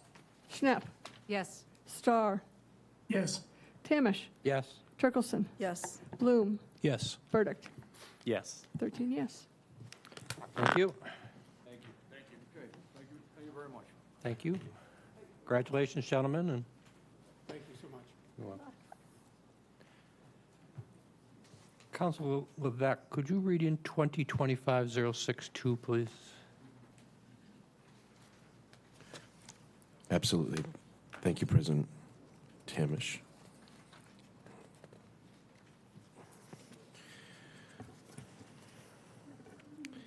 Okay, this is old business. This is a public hearing, roll call, 2/3 vote of the full council. This is item number 2025-062, amending the code of the town of Barnstable, Part 1, General Ordinances, Chapter 240, zoning by repealing the zoning overlay district known as the Registered Recreation Marijuana Cultivators Research Facility and Testing Laboratory Zoning Overlay District and creating a new overlay district known as the Cannabis Overlay District and expanding the existing medical marijuana overlay district in the form as submitted by petitions of 10 registered voters. As written. Thank you. Second. Moved and seconded. At this point, it is a public hearing. If there's no objection, I will open the public hearing. Okay. Are you Mr. Hirschler? Yes. Sorry, just one minute. No problem.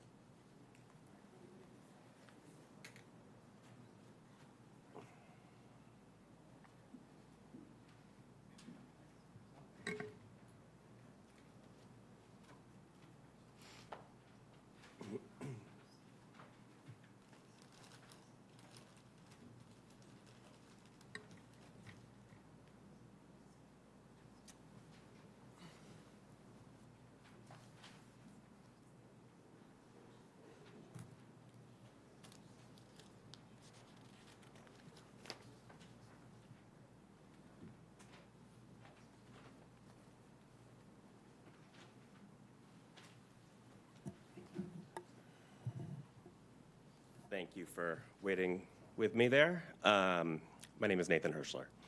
Good evening to the members of the Town Council, residents, and community stakeholders. I appreciate the opportunity to address the proposed amendment allowing recreational cannabis sales in our community. In recent years, numerous towns across Massachusetts, including many here on Cape Cod and the islands, have realized substantial economic benefits from carefully regulated cannabis sales. Official data consistently shows that these towns have significantly increased municipal revenues without increasing crime or public safety issues. Since adult use cannabis legalization in Massachusetts, statewide sales have exceeded $4.7 billion, demonstrating robust consumer demand for the commodity. As of March 24, over 27,000 full-time equivalent jobs were supported by the legal cannabis sector in the state. Beyond tax revenue, these businesses will provide critically needed jobs to lifelong Cape residents. Just some examples of some other towns and the revenue they were able to bring in. Provincetown has notably generated approximately $300,000 in cannabis retail tax revenue in fiscal 22 alone. That represents about $99 per capita. If we did that level of per capita sales in Barnstable, we'd pull in about $4.5 million. We don't expect that, but it's interesting reference point. Eastham similarly brought in $223,000, Mashpee generated $277,000, and Nantucket saw revenues of $170,000 during that same period. Those revenues are instrumental in funding essential municipal services, infrastructure improvements, public safety programs, and community enrichment projects without imposing additional financial burden on local homeowners. Barnstable is uniquely positioned as a regional hub with dynamic commercial districts and significant tourist activity. We could achieve substantial revenue gains by adopting cannabis retail. We'd also be accessing those funds without increasing property taxes. Regarding public safety issues,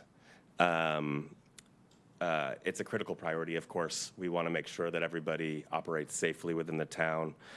That said, there's substantial evidence from Massachusetts communities indicating that regulated cannabis dispensaries do not contribute to elevated crime rates. Reports from Provincetown, Nantucket, Eastham, and Wellfleet consistently emphasize that the stringent security requirements mandated by the Massachusetts Cannabis Control Commission, including robust surveillance systems, inventory controls, employee background checks, and controlled access points, effectively mitigate criminal activities associated with those establishments. These local observations are reinforced by national research. Studies by respected bodies such as the National Bureau of Economic Research and the Journal of Economic Behavior and Organization consistently find no significant correlation between cannabis legalization and increased crime rates. Notably, dispensaries generally implement stronger security protocols than traditional retail businesses, thereby reducing vulnerabilities and enhancing overall neighborhood safety. There's a gateway drug concern that has also come up. The concern of cannabis serving as a gateway drug obviously requires careful consideration. However, current scientific evidence disputes the claim. According to the National Institute on Drug Abuse and comprehensive analyses by the National Academies of Science, Engineering, and Medicine, the observed correlation between cannabis use and other substances typically reflects common environmental and social risk factors rather than direct causation. So essentially, if you're living in a situation where there's a prevalence of drugs, it's not the presence of marijuana also that is causing the use of potentially of other drugs. It's the fact that the social conditions that you're living in are a key determining factor of somebody's use of harder drugs. Revenue from regulated cannabis sales provides critical resources for public education and prevention programs that further safeguard the community against substance misuse. Additionally, there's increased evidence and concern regarding marijuana acquired from black market sources, potentially being contaminated or laced by additional dangerous substances like fentanyl. Legalizing regulated cannabis significantly mitigates those types of risks, providing safer options for consumers in our community. From a traffic perspective, this proposal thoughtfully addresses the proposed overlay district near the airport. It's an area explicitly designed to support high-volume commercial activity. The existing infrastructure near Barnstable's airport already effectively manages substantial vehicle traffic flow from airport travelers, local businesses, and commercial vehicles. Access to major highways and arterial roads further minimizes potential congestion in surrounding residential areas. So communities across Massachusetts have consistently observed that while dispensaries initially draw significant attention upon opening, traffic volumes quickly stabilize. Special permits, clear signage, adequate parking provisions, and active traffic management protocols effectively address and minimize disruption, ensuring smooth and safe transit conditions for both cannabis customers and neighborhood businesses. The town council and the town of Barnstable, under the existing rules, the laws and regulations that Massachusetts has passed, give substantial local control and zoning flexibility. The zoning amendment we have here deliberately preserves local oversight, reflecting Barnstable's commitment to maintaining control over community development. The overlay district combines cannabis retail to specific commercial and industrial areas, significantly distanced from sensitive locations such as schools, daycare centers, and predominantly residential neighborhoods. Rigorous permitting processes, including periodic renewals and compliance checks, allow the community to uphold stringent standards and swiftly and to address any violations or emerging concerns. I just want to quickly go back to the map really that's here. The proposal is that the retail marijuana would be permitted in the existing medical marijuana facility represented by that pink area with dots, the existing testing and research facility, which is represented by the green area, and the existing B business district that runs along that main road there and up towards exit 7. I think it's important to note that council, if they see fit, is permitted under law to adjust the boundaries of the proposed cannabis overlay district. This doesn't have to be up or down vote, yay or nay. It could be continued for further consideration by town council. Another option, if council decides to decline to move forward with this specific proposal, officially with zoning provisions that would prohibit the town from moving forward with cannabis regulations for a period of 2 years. That said, if the revised rules that town council does decide to move forward with, if they're substantially different from the existing proposal, that would sort of avoid that 2-year rule that exists. And I think town council could correct me if I'm wrong on any of those things. Yeah. Okay, great. So that's it. I'm happy to answer any questions. I know this is a controversial issue, and I look forward to hearing I assume, robust conversation. Thanks.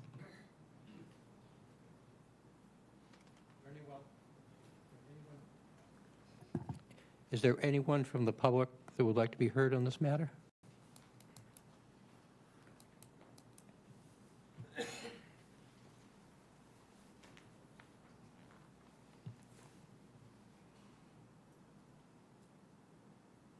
Good evening, councilors. President, I would like to ask that the council vote against this proposal, increasing the marijuana overlay district, as well as changing the current marijuana laws for the town of Barnstable to include and expand into recreational marijuana. We were just talking about some of the challenges that we have, especially in Hyannis, and having additional exposure to this type of recreational drug, and it is a drug.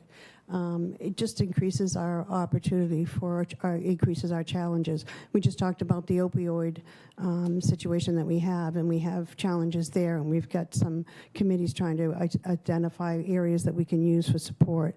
I just don't see this as helping us anyway. Leaving where it is right now still serves the medical marijuana opportunities and whatever else is needed within any of the distribution or the development of it or production. So I think we should vote against this and not expand it at this time. And one of the things I wanted to ask is, it said that it was submitted by 10 registered voters in the town of Barnstable, but I don't see their names. Are we able to see who were the 10 citizens that put this petition together before the council? It's just blank on the proposal. That information is not supplied to us. I will ask the town council. I mean, is that something that is available? Town clerk? Okay. Because I was just looking at all of the documentation that's in here, and I was looking to see, well, where are these 10 people? Maybe they're in another village that would maybe welcome this more than Hyannis, but I just implore you not to expand this. I think right now you've got what you need to support any of the medical marijuana, which is the main issue that we have. You've got a big district out there that you can work for some manufacturing, but increasing this and adding a recreational, even by special permit, I think just opens up our problems. And we have alcoholism, we have opioids, and we have other things that are challenges enough. Thank you. Thank you.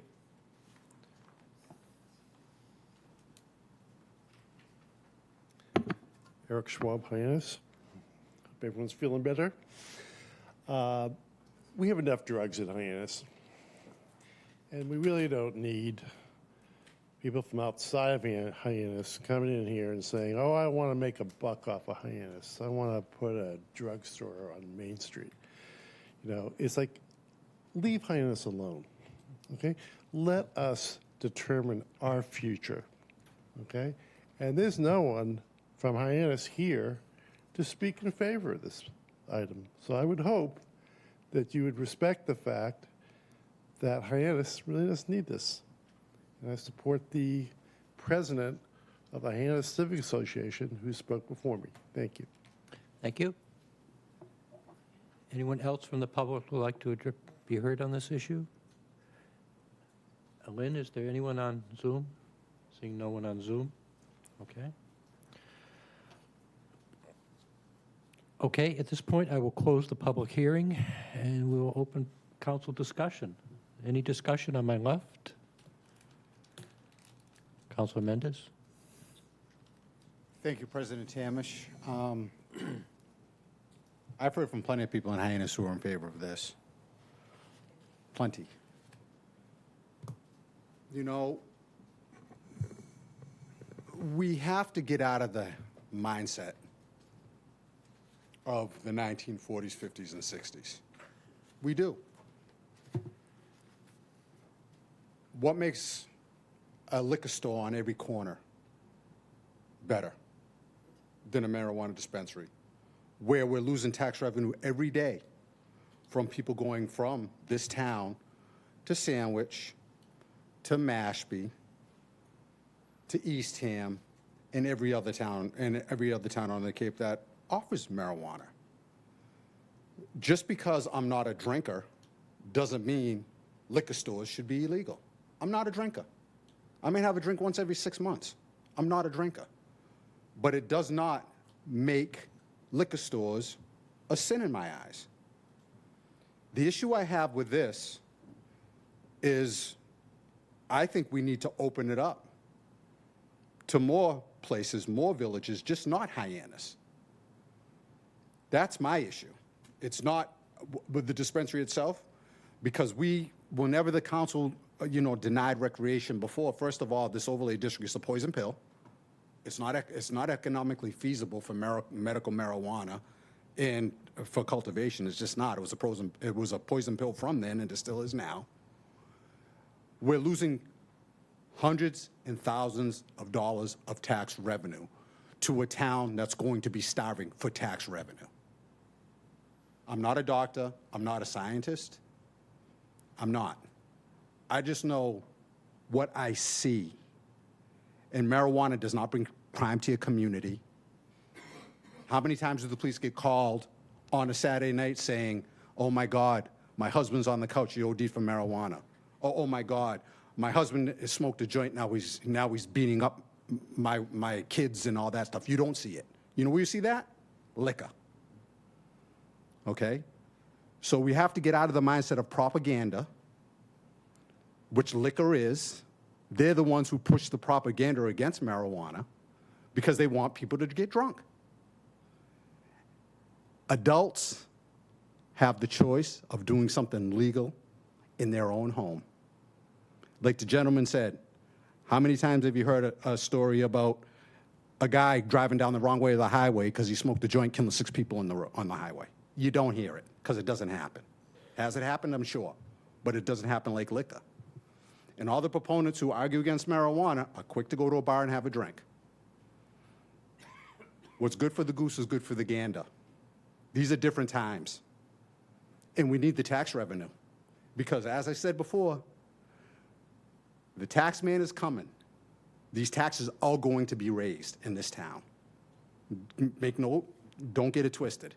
And marijuana tourism is a huge industry these days. Huge industry.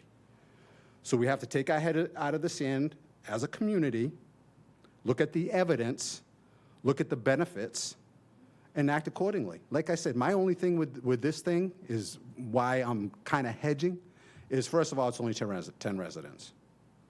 We need more input.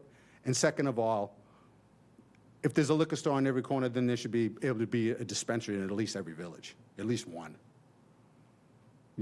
That's my thing with all of this. It's not the marijuana itself. It's the opportunity for people to open businesses. It's a legitimate business these days. You see more fights outside of bars and liquor stores than you see dispensaries. You don't see bums or people in the street laying down outside of dispensaries. You don't. You see those outside of liquor stores, though. But I don't hear people railing against liquor stores. What does more damage to the fabric of this community? Liquor or marijuana? It's not even close. Can't even argue that point. So my only issue with this is I think it's something that we should continue and something that we should really, as a council, or as the planning board, get into it and do it right. Have places where we can have this safe, have people an opportunity to open up these dispensaries, and just not shove it in Hyannis, because not everything can just go in Hyannis.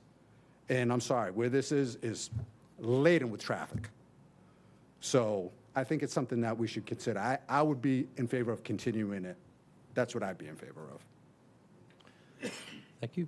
Councilor Levesque. Thank you, President Tamish. I'm not necessarily as passionate as Councilor Mendes is necessarily, but I do agree a lot of what he's saying. And in 2018, when this discussion came up, when we actually had a kind of a drop-dead date of when we had to come up with something, there was a lot of pressure. The town of Barnstable actually voted against it. Again, if it came to a ballot, I'm not confident necessarily. I don't have a crystal ball, but I'm not necessarily confident that it would go the same way. So in that respect, I've always said it's important to have a conversation. And Mr. Herschel, I do appreciate the fact, as much as I appreciate the fact, that you brought this up with something that is perfectly permissible and a way to get a conversation going. I applaud that in many ways. I do agree with Councilor Mendes that, and I do, if it is in our communities, and if surrounding communities, and are we losing tax revenue? We are. From what I understand, though, there has to be a certain ratio of licenses, ironically enough, related to liquor stores, if I'm not incorrect there. So I think we're allowed 3, and if we wanted to increase that, we'd actually have to increase the amount of liquor stores in that respect. Again, I know it sounds ridiculous, but that is what the law says at this point in time, statewide, not municipal. So at this point, we're talking 3. I do understand also, too, the fact that the plea of not just sticking it in Hyannis, but I do think that we should put it in planning department's hands, have conversations with our planning department, and really find out, maybe, again, I don't want to belabor this. I'm not trying to put a poison pill in or slow it down or anything like that. But maybe, from what I understand, too, we still have control over certain locations, even within the zoning districts. It's important to do your homework, right, and ask the right questions. So having that knowledge, really being sensitive to where it's going to be, maybe it would be, again, just throwing it out there, maybe it would be a good idea to have it on 132 right off of Route 6. So people can come off the highway if they want to get it. We get that revenue. We have the ability to handle the traffic there, and again, that type of thing that leads towards that kind of conversation. Again, if this is something we want to do, I would also think that it would be wise to bring in public safety and have their input in regards to what they're seeing out there. In regards to the fire departments and the police department, and again, now that it's been legal in Massachusetts for a number of years, just listen to what they have to say. So I do think that there needs to be a robust conversation. I think we can have it on this dais. I think that our planning department can work. And again, I thank you. I'm not a hard, fast no necessarily. Again, I think we should have a conversation, but I think we should have public input and again, a more robust conversation in regards to that. And as counselors, do the work. And again, Mr. Herschler, you're not even a Barnstable resident necessarily, and that's the whole thing. I just think we need to take it a step forward and really do the work ourselves with our planning department and go from there. Thank you. Thank you. Any further discussion on my left? Councilor Neary? Just a point of clarification, and maybe Karen, you might be able to answer this. Should this particular item fail the vote, is there a 2-year wait on this? I'm a little unclear on that.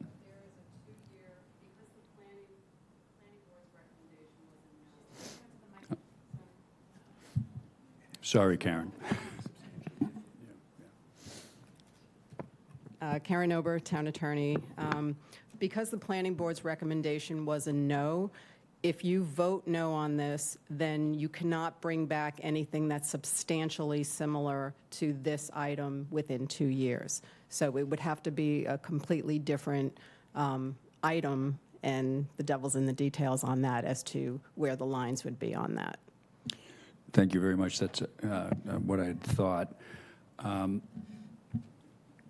Times do change, and I concur with my fellow counselor, Mr. Mendes. I would love to see this come back as a referendum item. I know that's probably can be a heavy lift, but if I recall, my particular precinct it's an unusual precinct, and it was swayed in the negative at that time. So in light of that, times change, and you don't know, right? Our precincts change. It would be nice to at least get that in front of the public it's been some time. It's been, was it really 2018? It's been 7 years? Wow, time goes. So when it first came up, and I would concur, I would just hate to see this fail at a vote and then we take another step back. So, in this present form, I don't think that I could support that. I would be looking for, whether it be in a referendum or some detailed discussion on it, on locations. But I thank you. All right. Thank you. Any further discussion on my right? Councilor Schnepp? Thank you, Mr. President. As one of the 3 counselors that were here in 2018, and I believe I was on a different side of the issue at that time, and in support of some retail establishment, I obviously am in favor of having a new conversation about where it would be appropriate in our town. Again, I have a issue that our planning board voted 4-0 against it, and I'm not even sure what the reasonings were behind that, other than maybe they felt that this wasn't the right map to proceed with, or there might have been other issues. Right.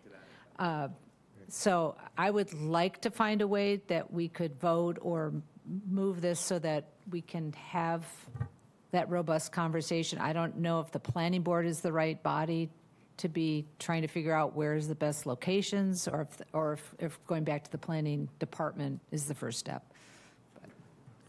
Councilor Burdick? What was the rationale of the planning board, if you would like to elaborate on that? Sure. There were a few things, and the comments that I made this evening were directly responsive to the types of concerns that were there. So there was a substantial public safety concern that really dominated the conversation at the planning board. There were concerns of marijuana serving as a gateway drug, which again, there's just no evidence to support that type of conjecture. So those were the 2 major ones. There were a couple other things that came up as well. Yeah. Councilor Burdick? And so then I guess my question, Karen, do you have something to say? You're moving this way. No. But so what would be the most appropriate way to continue to not, say, for instance, we did not want to approve this, but we do want to allow ourselves to continue to have this conversation and not have it be 2 years from now in the near term. So whichever among you that can answer that question for me, would you do that? What would be the appropriate way to move forward on this without moving forward on this particular iteration of it? And then allow ourselves the option to act on it in a shorter time frame than 2 years. So what we were just talking about is whether Mr. Hirschler would be willing to withdraw this item subject to a vote by the council, and then have the council vote to basically ask the town manager to direct his planning department to commence work on an item. So I guess that would probably be the cleanest way to do it, so that you wouldn't have a no vote if this is something that you do want to further consider. Any further discussion on my right? Councilor Ledke? Yeah, I'm curious as to why you chose Barnstable and Hyannis. Why haven't you approached, or have you approached the other municipalities that don't have this recreational marijuana? So I'm a resident of Sandwich, and it's already legal there. And the Barnstable would be the next place, because I own substantial property in town on Main Street and other locations in town. So this is, I have a very strong presence in Barnstable, although I'm not a resident. Yeah, one thing that strikes me as strange is most of the arguments have to do with finances, like this is going to be a win for the town because we're going to get tax money. And that always bothers me. I don't like that argument, because I think I'd like to look at what we're getting for that. And in my estimation, I don't support this. I happened this morning to meet up with 2 other mothers who we all have sons that are 18, and they were very much opposed to this.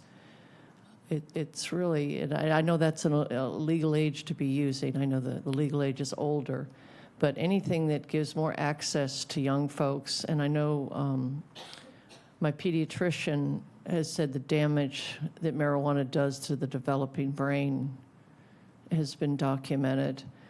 So I'll pass on the money because I don't think it's worth it.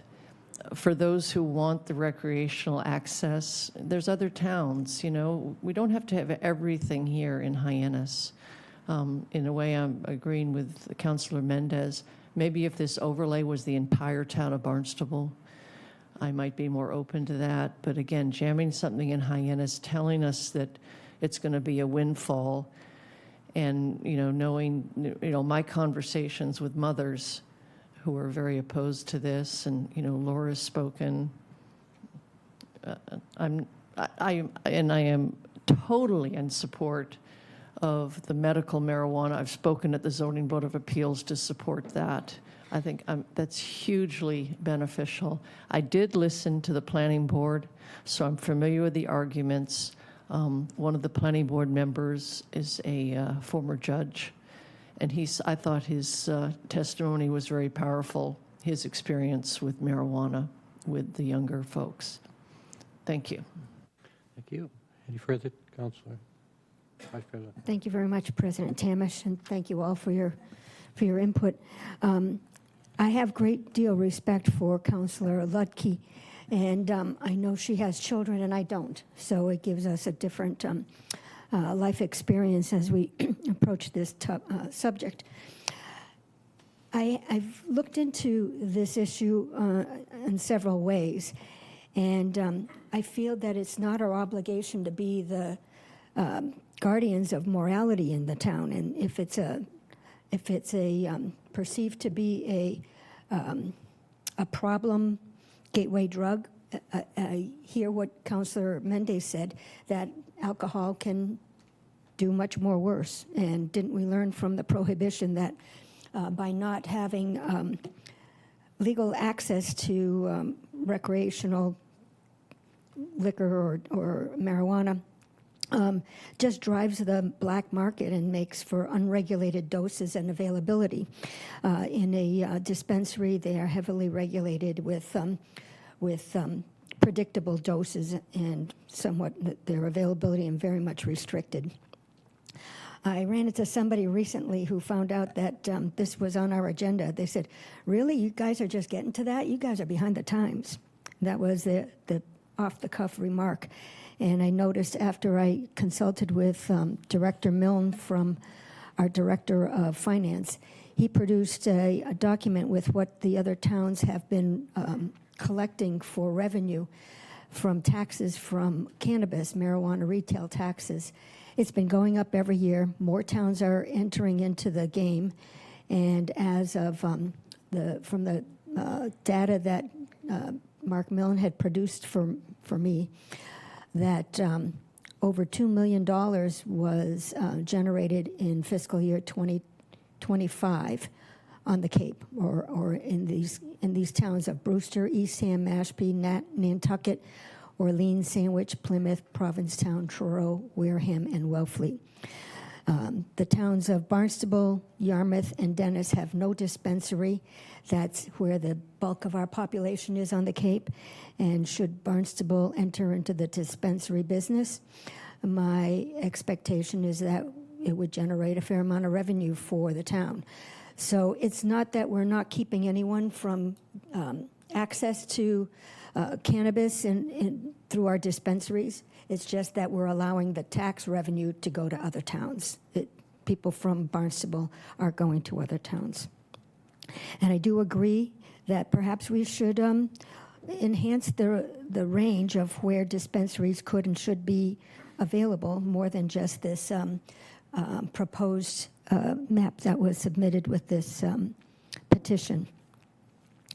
I went to a senior center presentation years ago, probably for the 2018 proposal that was before the town council, and I was surprised.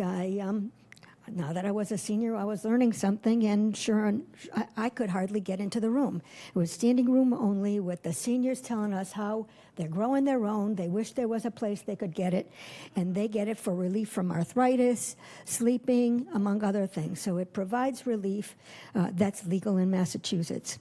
And I did attend the planning board meeting. I found that the 4 members who voted on it, they didn't have a robust group at that time. It was led by Judge Twiss, and he made it a point that he spent a lifetime locking up people over marijuana, and he could not see his way to vote for it. Well, I contend that he locked up people because it was illegal. In Massachusetts, this recreation marijuana is legal. So as far as I'm concerned, if we don't pass something similar, either now or in the future, we're leaving money on the table. Thank you. Any further discussion? Councilor Bloom? Thank you, Mr. President. I go down to Haven, on 6A, the Brewster-Orleans border, and I've talked with George there. I asked him, have you had any car accidents? Have you had any problems? Because when he opened it up, he was packing. He was expecting some problems. I don't know how long they've been open, but no problems at all. No car accidents. The only problems he's had are people who are against marijuana yelling obscenities out at people. Now, 6A at Orleans and Brewster, it can get busy there as far as automobile traffic is concerned. And I think it's pretty good that, there's been no accidents there at all. And I go in there, and when you go in there, it's everybody that's here, mostly older people, and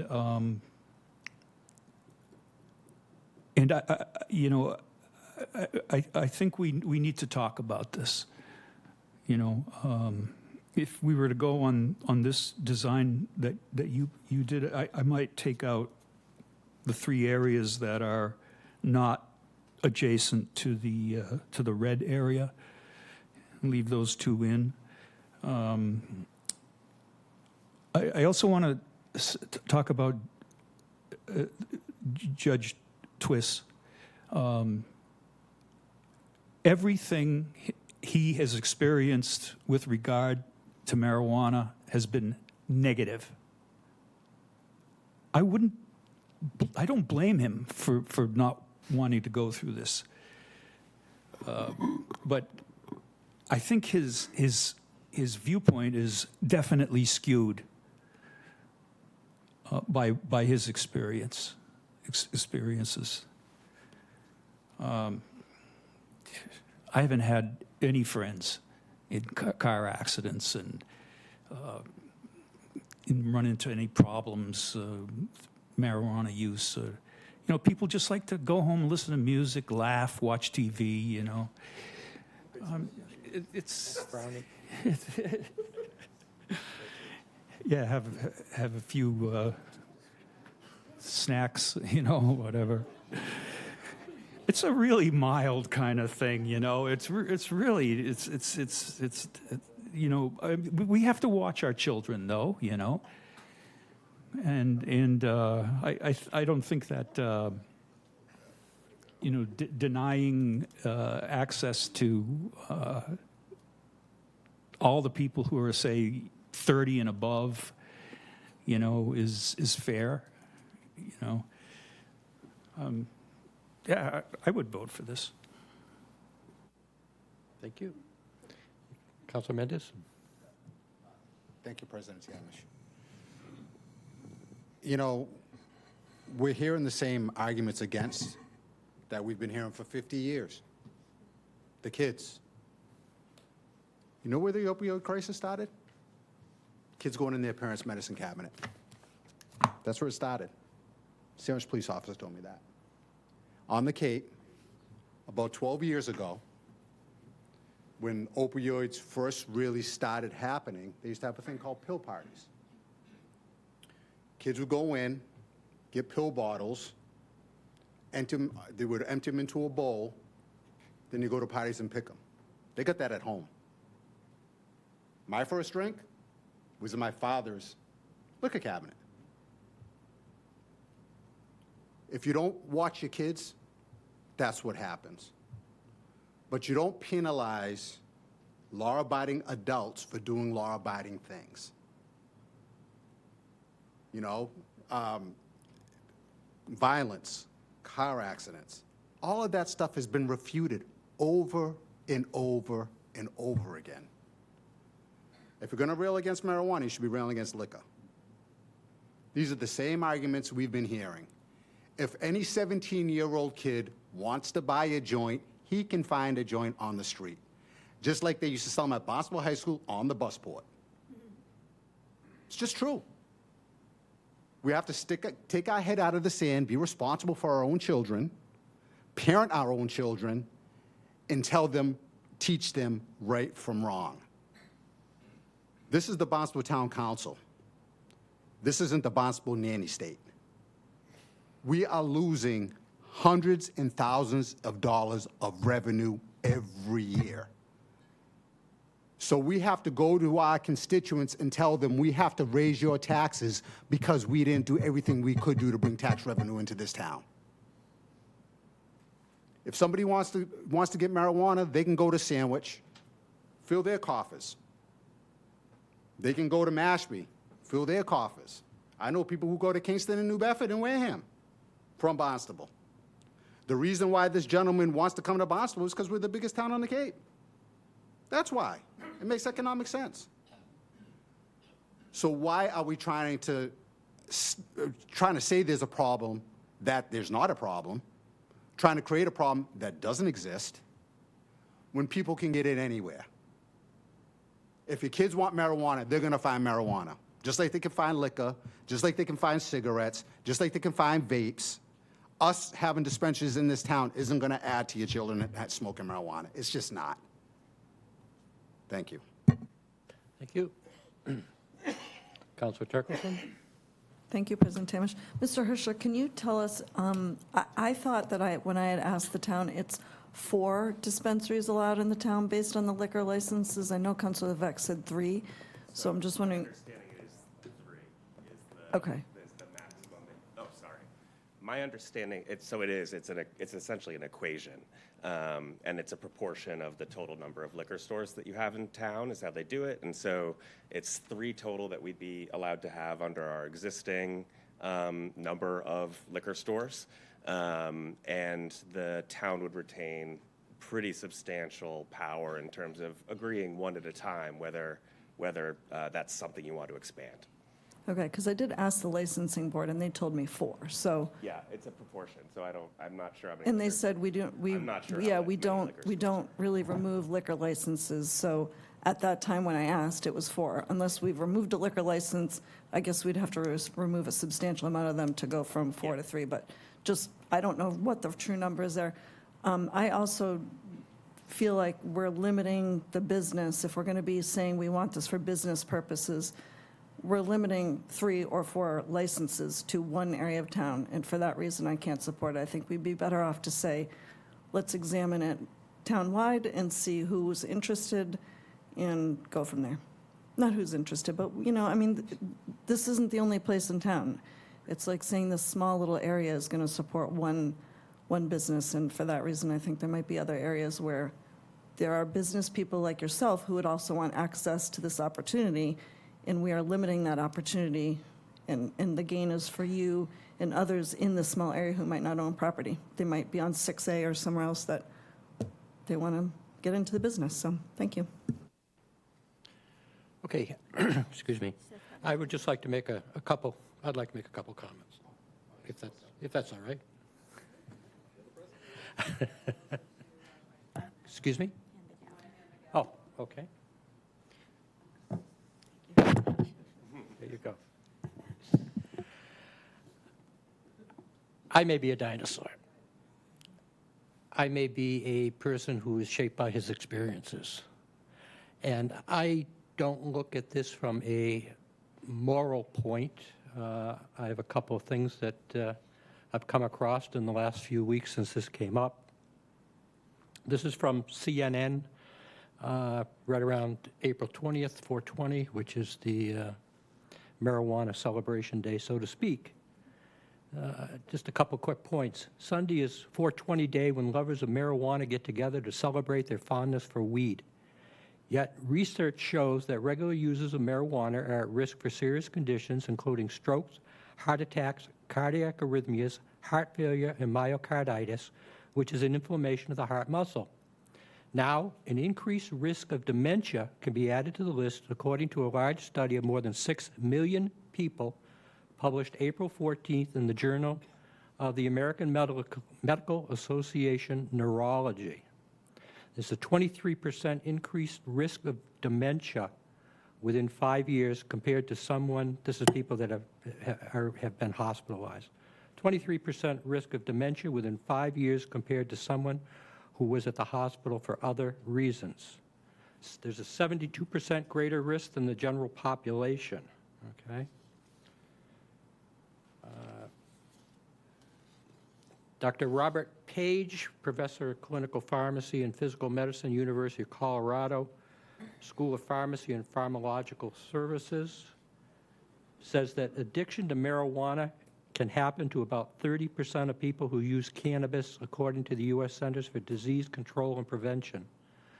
The disorder, as I said, also comes with a higher risk of attention, memory, and learning problems. The other takeaway from this study is that many people believe marijuana to be natural and therefore safe. It's a psychotropic medication, so it's going to have psychotropic effects. If you have underlying psychiatric issues, realize you need to be transparent with your provider and let them know if they're using this medically or recreationally. National Highway Traffic Safety Administration conducted a study from 2019 to 21 at several trauma centers and medical examiner offices involving drivers who were seriously injured or killed. The study found that about 26% of those drivers had active THC, which is found in marijuana, in their systems. So, you know, I don't think it's a benevolent substance, and I just can't see making it even more available. I realize, absolutely realize, that we're leaving money on the table, but I just don't feel comfortable in making it that much more available to the residents. I mean, as you say, Councilor Mendes, people go to Sandwich, Mashpee, Fairhaven, Wareham, wherever. So I can't support this.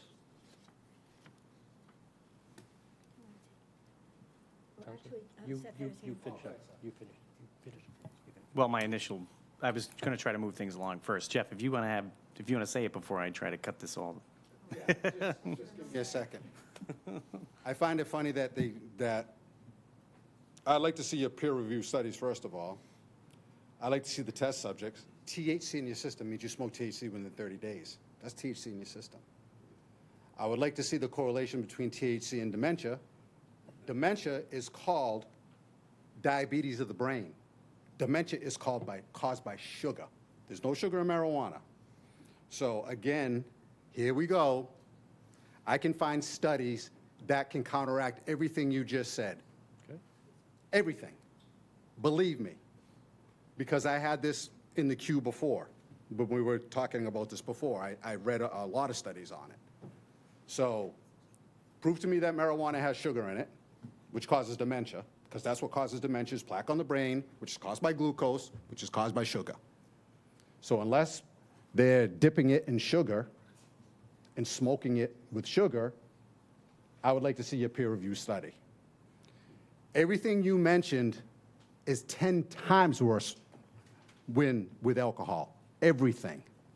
I don't see people prevailing against, let's close all the liquor stores. But no, we're going to tell adults what they should do. We're going to tell adults that we shouldn't have this in our town. So if you're going to bring studies, I want to see the peer review studies. I don't want to see things from CNN. I want to see the peer review studies. That's what I want to see. Thank you. Go ahead. So, Councilor Karen, what would our next step be? Mr. Hirschler, are you willing to withdraw this petition? If so, what would the motion be, and how would we carry on from there in order to not preclude further debate or to preclude further debate today, but then to allow it to go to the planning department or whomever. I don't think you can link, you have to do the motion to withdraw first, and then if that's what you do, based on what Mr. Hirschler wants to do, then you would separately take up how you then want to proceed, whether you ask the town manager to ask the planning department to start working on an alternate amendment, but you can't build it into the motion to withdraw. withdraw. No, I understand that. But at a subsequent meeting or at this meeting? Tonight. What do you mean at a subsequent meeting? Meaning that immediately after we recall, or, if... Assuming you withdraw it. Assuming we withdraw it, then today we could act on the direction. Well, then you would take a vote as to whatever direction you're giving the town manager. I don't know that you're going to have something in your hands at the next meeting. I guess it depends what you vote. So I think the first course of action is to request or to see if the petitioner is willing to withdraw. So theoretically, yes. What I would like is some more clarity from council about what that petition or what the next step would actually look like, because there is a very substantial difference in the concepts that you guys have all presented. I'm very much supportive of you all taking whatever approach you would like to take to further consider this issue. And to that end, I would be happy to withdraw once I have some more clarity about what that next step would be, because I just don't understand quite yet what that motion would look like. Councillor Burdick, Councillor Penn has a statement. Go ahead. Councillor Penn. Yes, thank you. Aren't we actually voting on the petition that's in front of us here? So if we're going to withdraw this, what happens to the petition? Does that just go poof and we just deal with the issue as we determine it to be? I'm a little confused about that part of it. So I do support the withdrawal, but I just don't understand what happens therefore to the petition. Are we doing something that would jeopardize our conduct on that? So if Mr. Hirschler asks to have the matter withdrawn and the council votes to withdraw it, then it is withdrawn. You do not have that agenda item before you, and it would have to start all over again. Either he could resubmit the exact same thing, or you could take a vote or make a motion and take a vote to direct the town manager to pursue a certain course of action, which, to be honest, I'm not entirely clear yet what that would look like either. But it would be a two-step process. The first vote would be simply to withdraw the item, in which case we're done with that. And then you would decide how you would like to proceed. And I think Mr. Hirschler is looking for a little more information before he makes that decision. Thank you. Go ahead. Councillor Levesque. Thank you, Vice President Clark. So what I foresee happening here is that Mr. Hirschler would, and I think this is what Mr. Hirschler is looking for, is that we would withdraw, but immediately thereafter, we would make a motion to direct the town manager to direct the planning board, the planning department, led by Jim Comfort, to create a new, as it says here, cannabis overlay district in the town of Barnstable with councillor input. Go ahead, Councillor Burdick. So I'll move to withdraw first. He has to agree to it. You have to do it. And which is why I'm hoping that there's some clarity So about then- what that next step is, because at the moment, if I withdraw, you guys are under Nothing. no obligation to do anything. Well, if you withdraw it, I will move, as Karen mentioned just then, to direct the town manager to follow up and or Jim to create the overlay district, or to investigate the creation of said overlay district. Yeah, that works for me. Create a new So for cannabis overlay ordinance. Yeah, we can do the wording when we get to that point. So for the record, yes, please officially withdraw. I would like to propose that the council accept my withdrawal of the proposal. Sure. Okay. So moved. Okay, Counselor Schnapp moved. Do I have a second? Second. Okay, all those in favor? Oh, yeah, discussion on the motion, anyone? Thank you. Go ahead, Janet.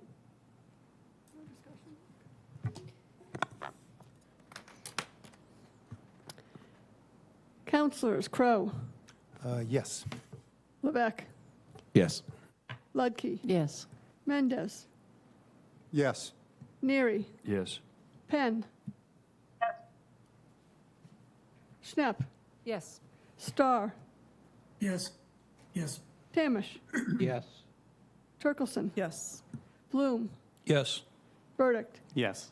Clark. Yes. 13 yes. Counselor Burdick. And then I would make the motion. Karen, how would you suggest to word it? What Matt said. Yeah, actually, do you want to give another shot at that, Councilor Levesque? Okay. I make a motion that the council directs the town manager to direct Jim Comfort and the planning department to create a new cannabis overlay district ordinance and present it to the council in the near future. Second. Thank you very much. Satisfactory? Yes. Janet? Counselors Levesque, Yes. Ludke, Yes. Mendez, Yes. Neary, Yes. Penn, Yes. Schnapp, Yes. Starr, Yes. Tamish, Yes. Turkelson, Yes. Bloom, Yes. Burdick, Yes. Clark, Yes. Crow. Yes. 13 yes. Thank you. Thank you all very much. Congratulations.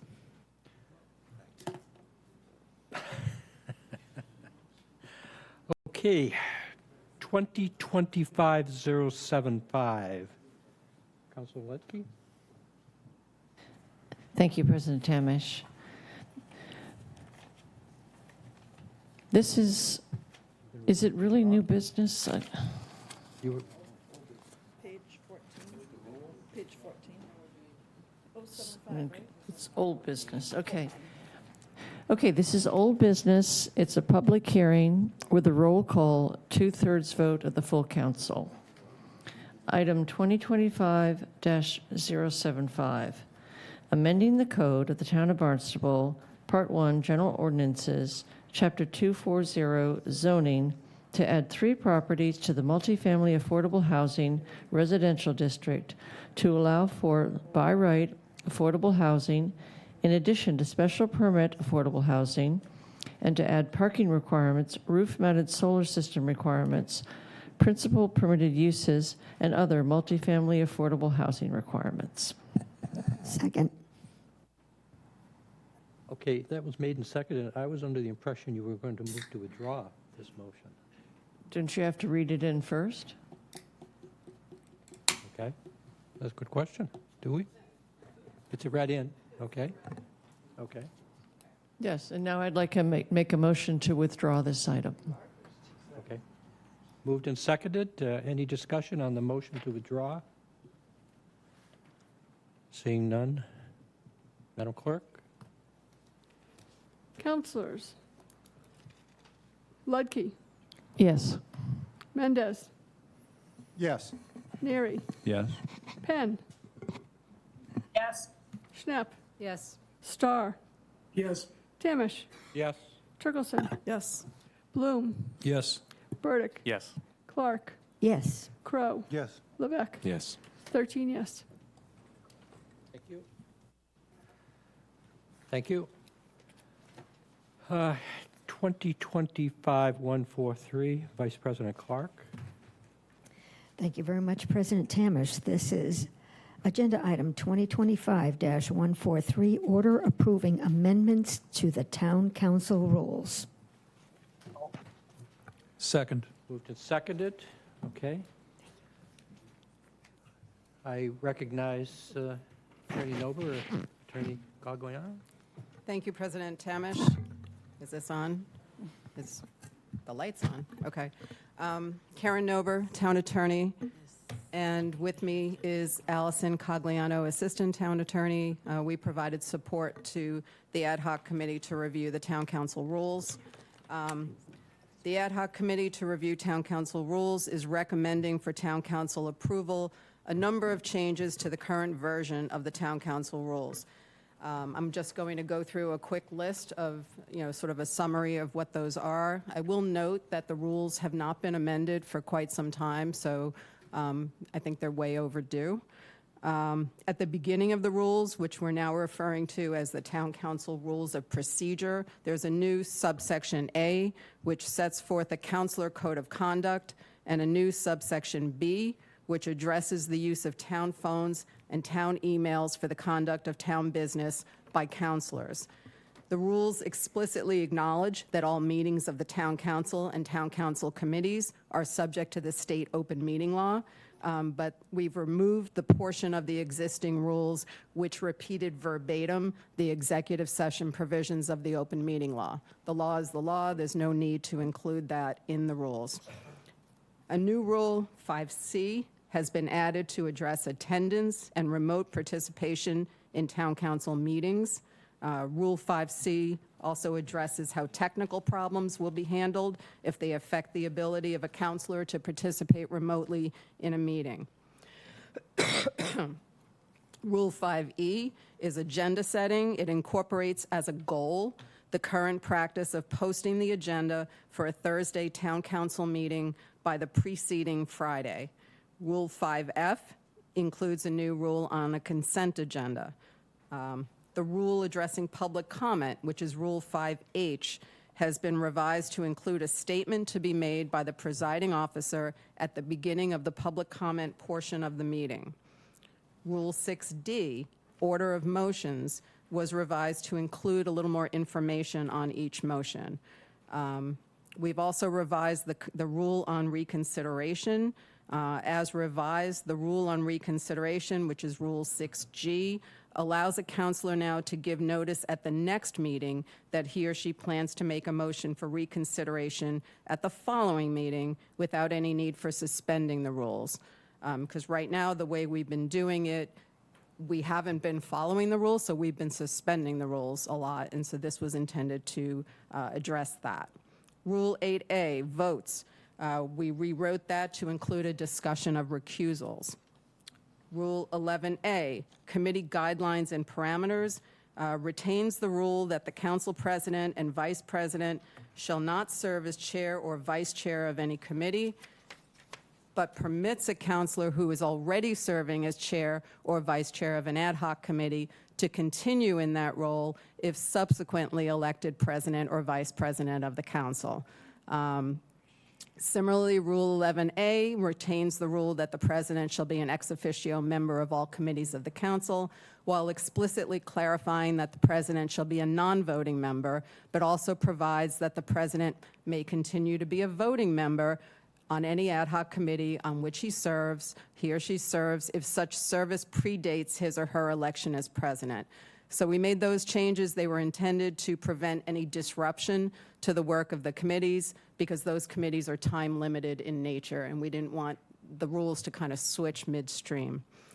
Rule 11B, ad hoc committees, sets forth the process for ad hoc committees, and it also recognizes that because of the staff resources needed to assist the ad hoc committees, we limited the number of ad hoc committees that may exist and meet during any given period to no more than 2, but then allows the council to override this rule to create up to 2 additional committees. Because we've noticed when we created all these committees, it created the real burden, basically, on staff resources.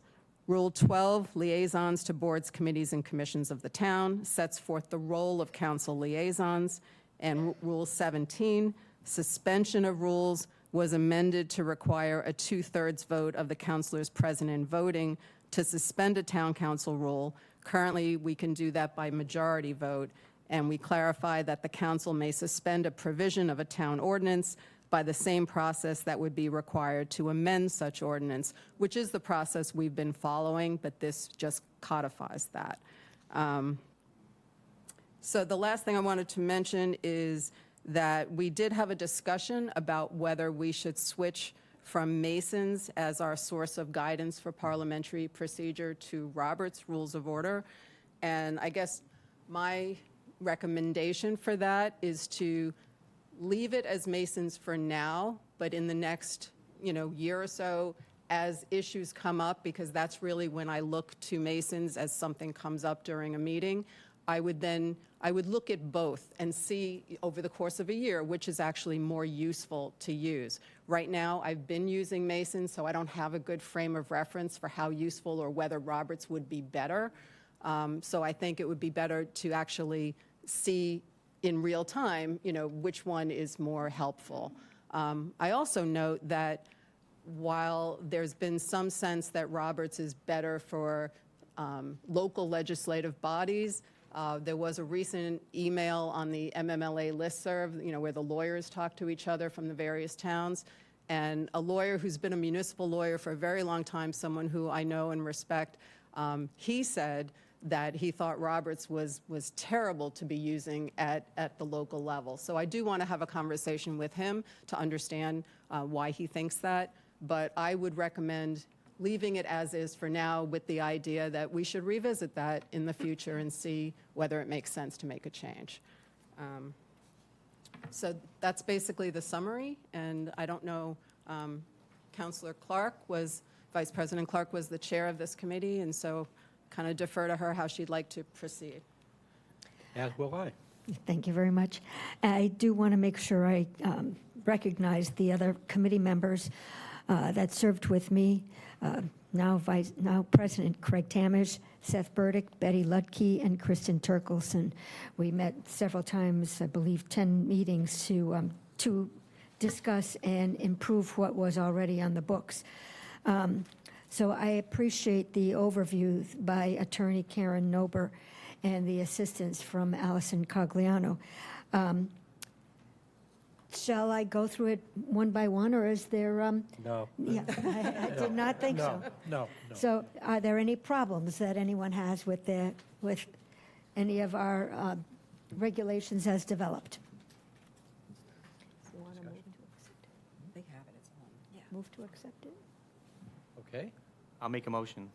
That's what you're looking for. Yes, sir. I make a move to accept the Oh, and edits. actually, before you do that, there was I take one it back. correction. Sorry, I'm sorry. In Rule 2, there's a reference to Rule 11D, and it actually should be Rule 12. So if you want to make a As motion edited. to amend Rule 2. So amended. Okay. Can I jump in? Yep. Sure. Thank you. Felicia has her hand up. Oh, Thank you. Sorry, Councilor Penn. Go ahead. Thank you, Councilor Starr, and Councilor and President Tamish. I want to just give kudos to the committee for going through this. There's nothing more grinding, torturous. Sometimes we're going through rules and procedures that have been in place for quite some time. And proof again that the ad hoc committee did yeoman's work, and congratulations to all of you for doing this. I did want to add something very minor, possibility of an amendment, maybe, I don't know, but just under Council Code of Conduct is A, and then B in the very beginning is use of town phones and email, which is new. Should there be a sentence in there that that the equipment shall be returned to IT at the end of a term? I mean, because with, the town's giving phones and folders and chargers, et cetera, should there be something in there that the town wants it back at the end of your term? I mean, was that discussed, or? Oh, Karen, well, real quick, I mean, it says assigned, they're assigned, they're not given. So I think the expectation is upon your term ending that it would be returned. I think that is the expectation. I don't have any objection to adding a sentence, all town equipment shall be returned by counselors at the end of their tenure. I mean, however you want to do it, but I think it's town property, so I think it's implicit at least that you have to give it back. But whatever you want to do, I'm fine. That would be up if somebody wanted to make a motion to amend it to add that, if they want.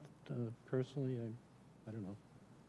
I'll add that sentence that at the end of the section on town phones and emails, all town equipment is to be returned after your tenure, after counselor's tenure, At the completion of their term. at the completion of their term. That sounds better. Thank you. Okay, motion's Second. been made. Do I have a second? Second. Council Boone seconded. Any discussion on the motion? Seeing none, Madam Clerk, on the amendment? Counselors. Mendez. Yes. Neary. Phone yes. Yes, and nice job. Penn. Yes. Schnapp. Yes. Starr. Yes. Tamish. Yes. Turkelson. Yes. Bloom. Yes. Burdick. Yes. Clark. Yes. Crow. Yes. Levesque. Yes. Ledke. Yes. 13 yes. Okay. Any further discussion on the rules as amended? One more amendment. I'm sorry? Yeah, what's the, if you say it, To amend Rule 2 by sorry. replacing the reference to Rule 11D with Rule 12. so moved. Second. Is that necessary? Could that be considered a Scrivener's error? Can't hurt to. Well, might as well vote now. Okay. We'll put that as an amendment then, I guess. So would you like to just repeat that? I'm sorry. To amend Rule 2 by replacing the reference to Rule 11D with Rule 12. Okay. Do I have a second? Second. Okay. Any discussion on the amendment? Seeing none. Madam Clerk? Counselors. Neary. Yes. Penn. Yes. Schnapp. Yes. Starr. Yes. Tamish. Yes. Turkelson. Yes. Bloom. Yes. Burdick. Yes. Clark. Yes. Crow. Yes. Levesque. Yes. Ledke. Yes. Mendez. Yes. 13 yes. And then I will further move to accept the new town council rules as amended. You have a Second. second? Any discussion on the motion as amended? No, it wouldn't be as amended. On the motion? Seeing none, Madam Clerk?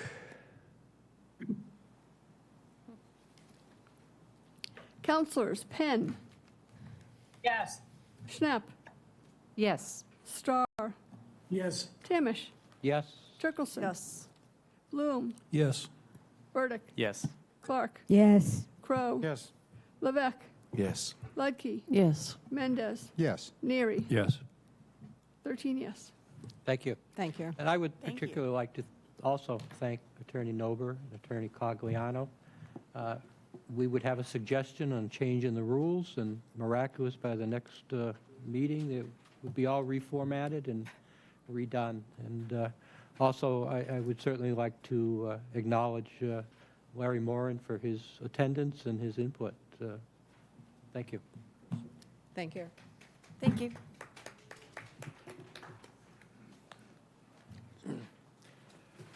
Okay. 2025-193. Councilor Neary, would you mind doing that? My pleasure, President Tamish. This is old business requiring a public hearing and a roll call majority vote. It's item number 2025-193. It's amending the code of the town of Barnstable, Part 1, General Ordinances, Chapter 184, Sewers and Water, by adding a new Article 5, establishing a land use control for flow-neutral wastewater management as written. Second. Okay. Moved and seconded. At this point, I will open a public hearing and recognize Mr. Kupfer or Mr. Ells? Which one? Mr. Kupfer?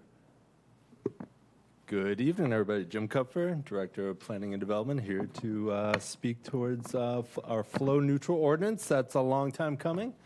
Tonight, I hope to talk to you about where we left off, why we're in front of you speaking about a flow neutral ordinance, where we have gone since the last time we've discussed, and present to you the flow neutral ordinance that we are seeking adoption this evening. So what is the crux of the matter? Why are we adopting a flow neutral ordinance? Really, we're talking about wastewater finance. How does the town achieve 0% financing for our wastewater projects?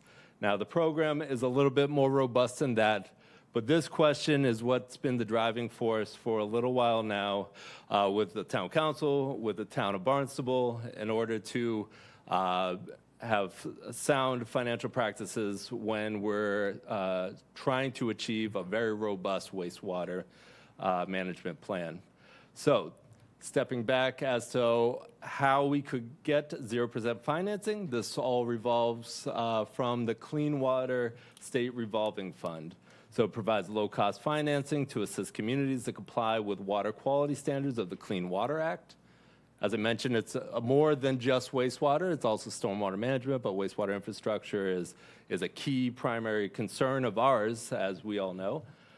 Interest rates are below market with terms of 20 to 30 years, 2% base, though 1.5% base for housing choice communities, which we have been historically a housing choice community, and we expect to be a housing choice community moving forward. And we would be at 1.8%, the little caveat, for if we are to borrow for 30 years, which Mark Milne is on. I believe that is the case at this time. We are borrowing for 30 years. Now, with a land use control policy, we could seek 0% for nutrient and PFAS remediation in towns with, again, our certain land use controls. Again, that little caveat, that little 0.3 if we're going to be borrowing for 30 years. There are 5 criteria in order to meet the clean water program to achieve the 0%. The one item that we do not have at this time is a land use control policy to limit wastewater volume and sewer use areas to the amount consistent with our approved CWMP. So that's what really we're striving for here. We're trying to create a policy that meets that last box in order for us to save money on our wastewater projects. So what is the land use control policy? For this item, it ensures wastewater flow within the sewered areas does not exceed the amount authorized in the town CWMP. Our approved CWMP has a very specific build-out analysis, and in this policy, we are not to exceed that build-out. And so with that, it would enable, again, 0% interest loans. This is just an example of a sewer expansion plan summary from our plan that shows, the existing flows, the phased flows, the build-out analysis for both residential and commercial, and that's where we get that number that you'll see in our proposed ordinance. Now, this is just an example that Mark Milne and his team put together for us, just kind of showing a quick what could be saved if we're looking to do a 0% versus where we are now. So the 1.8 versus the 0.3, as I mentioned earlier. So we're talking about, again, just on a $20 million project, we're talking about a $5 million savings. That's real money that could be saved. The authority that reviews and approves this is Mass DEP. We have engaged them since we left our last meeting. And they have vetted and conditionally approved our ordinance that you have in your package this evening. Other towns that have used this land use control policy, Chatham, Falmouth, Harwich, Mashpee, Sandwich, Yarmouth, so it is found throughout Cape Cod. And the proposed land use control ordinance, as we talked about at the last meeting, there are different ways to pursue this land use control, and the council's recommendation was for us to pursue we term the simple option, which is, again, pointing back to the CWMP, talking about what our full build-out could handle through our analysis, and that is the limit in which we are flow neutral, leaving the zoning as our primary mechanism for land use control. So again, and then wastewater flow is assigned first come, first serve. And this model, as we showed at the last meeting, was the town of Harwich. We use that as the beginning model, but through our team, town engineer and legal team, we work to make it right for Barnstable. So this is what you have in your package, and I'll quickly go through this evening, is what we term the simple model for flow neutral land use control. Again, we've vetted this with DEP, and at this time, they believe it is satisfactory to meet the needs of the program. So we begin, as you'll see in the package, it's a very short ordinance. We begin with our purpose, again, trying to meet the needs of flow neutral land use control policy, deeming the flow neutral, matching it with our CWMP, our service areas, and our 30-year period. Applicability is all the areas that we define as sewered in our CWMP. The next section is just our definitions throughout the program. And lastly, we just have our regulations. And our regulations, again, simply point back to our CWMP.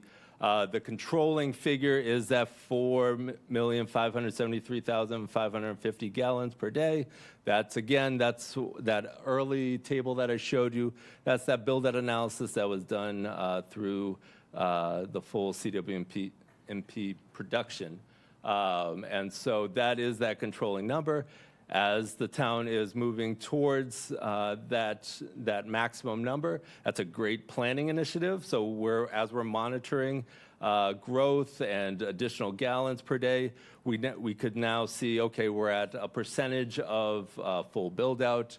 And that is a discussion we would then come back to the council to really discuss, okay, what are the next steps as we're proceeding towards full build out in that future time? What shall we be doing? What shall we begin to look at different ways to increase that full build out, which means infrastructure, or are we looking at additional growth management policies above and beyond our underlying zoning that is in place today? So that's a future policy discussion. But tonight we're here before you with, again, what we've been directed to provide you as a simple flow neutral ordinance to meet the Clean Water Act and to get 0% financing. So with that, I'm happy to answer any questions.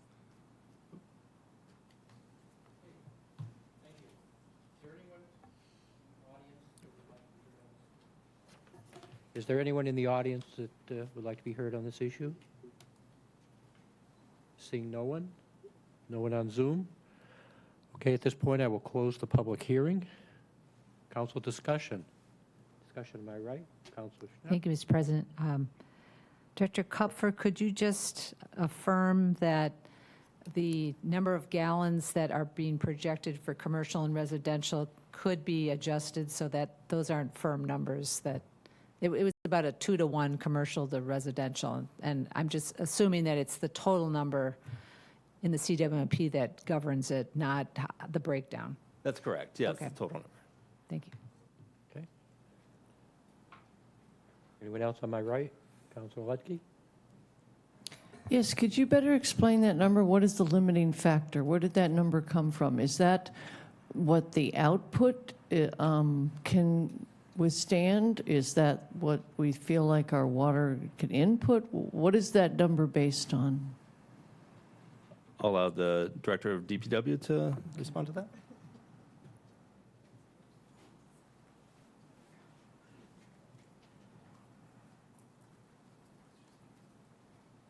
Good evening, Dan Santos, Director of Public Works. So that's a calculated number based upon all of the sewered areas that are required, that had areas of need that were originally identified, and projecting sewering of all those areas, and then basing a calculation on the amount of wastewater flow that would come from all those various properties, assuming they were all developed in accordance with the build-out that was provided by Jim's office. So it's the maximum amount of wastewater that would be generated from our sewered areas in our comprehensive wastewater management plan.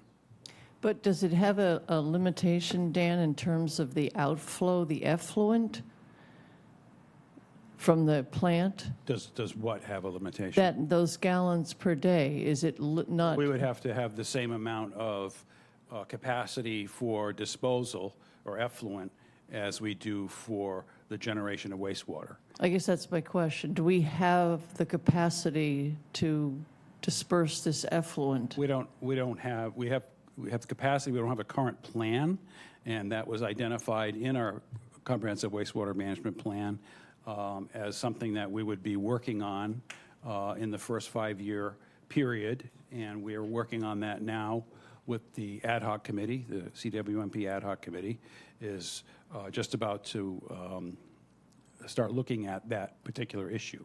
But we've been working with DEP and with my staff to develop alternatives that would accommodate this amount of flow, and I'm confident that either a combination or some of the alternatives will allow us to do that.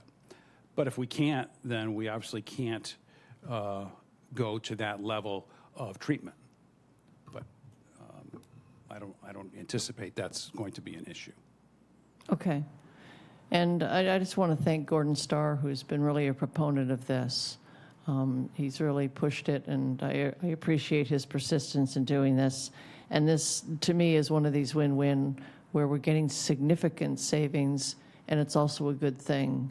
I know I made the mention in the marijuana one where it seems we're all focused on tax dollars, but this is a win across the board, and I really like things like this where you've looked at it and you're analyzing it, and I think the 5-year review, like you said, the review, I do have concerns, again, as a Hyannis counselor, with the effluent all being dispersed right here. So that, I want to keep on top of that to make sure that's going to work for us. Thank you.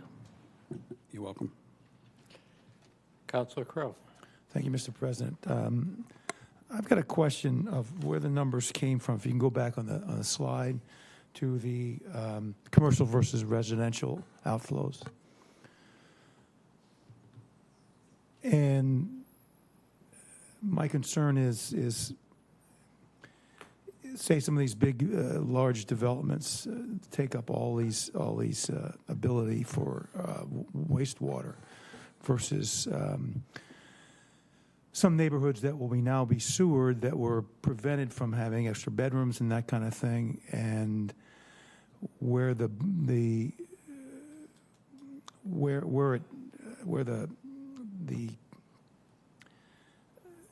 how, I don't know how to put this, but basically how if it's all commercial in one area and one developer takes all those commercial from the rest of the, say, the village or the neighborhood or whatever, that doesn't leave in those areas that had restrictions on because of well protection areas where they can add extra bedrooms. Okay, and that's a question I have, how we determine those numbers and how we came up with those numbers. Yeah. So in this chart, and Dan, please correct me in any misstep, but existing flows, kind of obvious, right? And building out from there, it's our underlying zoning that went parcel by parcel, understanding what the growth potential could be, and provided those numbers to our DPW team. It's a very conservative number from what I understand. And so the expectation at this time is we are not anywhere near this full build-out, but you're absolutely correct. Down the line, this is a 30-year plan, so as we're creeping towards the end of the plan, perhaps, and if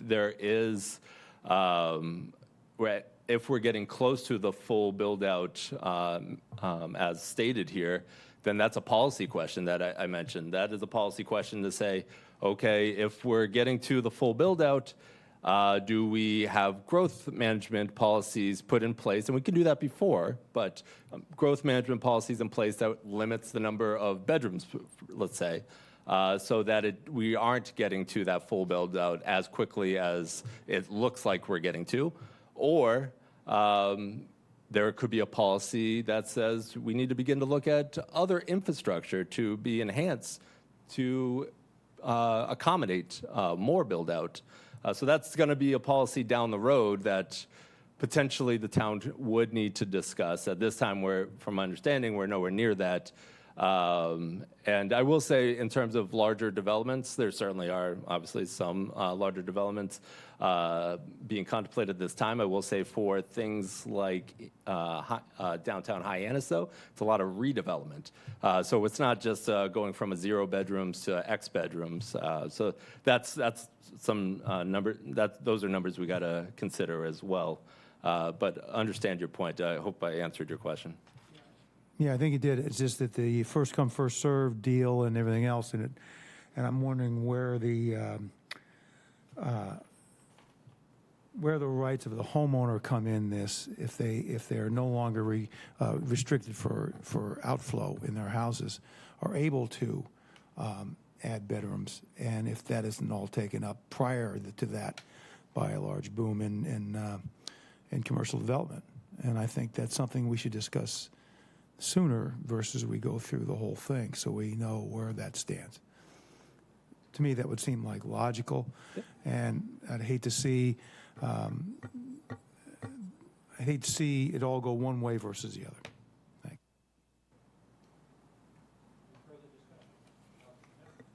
Thank you, Mr. President. This might answer or raise more questions, but the interim estuary regulations are not going away at this point in time. So our bedrooms per acreage is not going to change even if a parcel is sewered. Is that true? Well, the saltwater estuary is for septic. So it's just for septic. So once you are connected, then that limitation has been lifted. For that specific, yes, control. Thank you. Any further discussion on my right? On my left, seeing none. Councilor Starr. Oh, sorry, Councilor Starr. Good evening. Thank you, President Tamish. I agree. I think at some point we need to look at bedrooms. Some towns have done it where the sewer goes by your house. You can have one more bedroom than what you had before. I mean, we've been relying on Title V to keep our bedrooms down, but we do have to be cognizant of increasing flow and changing. And we, especially if we were going to change zoning in some area, is that going to change the zoning from the underlying zoning that was there that the CWMP was based on? So I think we're going to need, the Board of Health is going to have to get involved, and we're going to have to maybe make some adjustments so that we keep a little bit of control as we go further out toward Osterville. But I think this is a great program. I've never seen a program that would save us this much money. Elizabeth Jenkins gave us an overview in September of 2023, and it's taken this long to get here. So I'm all for it, and I think we should move it forward. Thank you. Thank you, Councilor Starr. Any further discussion, Councilor Vivek? Maybe Town Manager Els can answer this question. So if we pass this today, we will be eligible for the next round of state revolving funds? We will be, and Director Milne's here with us as well tonight. Oh, but, yes, I see him. We would be eligible moving forward, and I believe, and Director Milne, correct me if I'm wrong, but any of the projects that have not been permanently financed yet, we would also be considered for 0%. Or if we're going 30 years, 20 years is 0%, 30 years is another, it is 0.3%. Right. But still, it's significant. Is that correct, Director Milne? Yes, so the, through you, Mr. President, if I may. Absolutely. The next round of financing scheduled by the State Revolving Loan Fund will occur in February of 2026. And this will include all the projects that we had listed on the 2023 intended use plan. Those have not gone to permanent financing yet. And if this passes and is approved by DEP, we will be eligible when those projects go to permanent financing for the 0% interest rate. So that's 23, 24, 25, and then whatever we bring forward moving forward. That's great news. That's correct. Great That is news. very Thank positive you. news. Tens of millions. Thank you. Fantastic. Any further discussion? Kristen? Councilor Turkelson. Thank you, President Tamish. I haven't been following the ad hoc, the CWMP ad hoc, so I know some of our councilors have been, and we have other people in the audience. Has there been a discussion in that 5-year look period that we're looking back as to having a bedroom limiting policy like Councilor Starr was mentioning? Has that come up as a suggestion? There hasn't been discussion about that to date, no.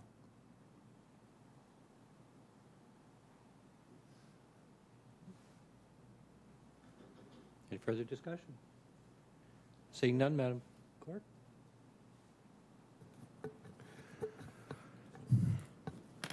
Excuse me, Councilor Boone, did you? Yeah. You know, we talk about bedrooms,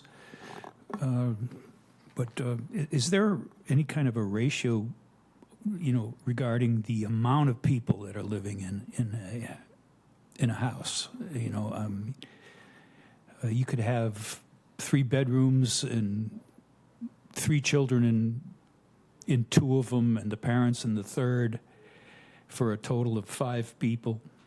But you know, in another place, you could have 11 people in with 1 bathroom, all of them taking showers, all of them flushing the toilet. And That's an excellent question.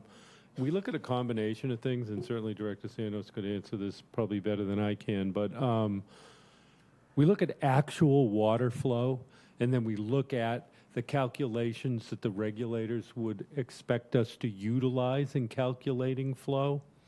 And so there's a real, you know, like almost a reality check that, you know, if it's a 2 or 3 or 4 bedroom property, you would expect so many occupants per bedroom based on, and we don't know if it's 2 or 11.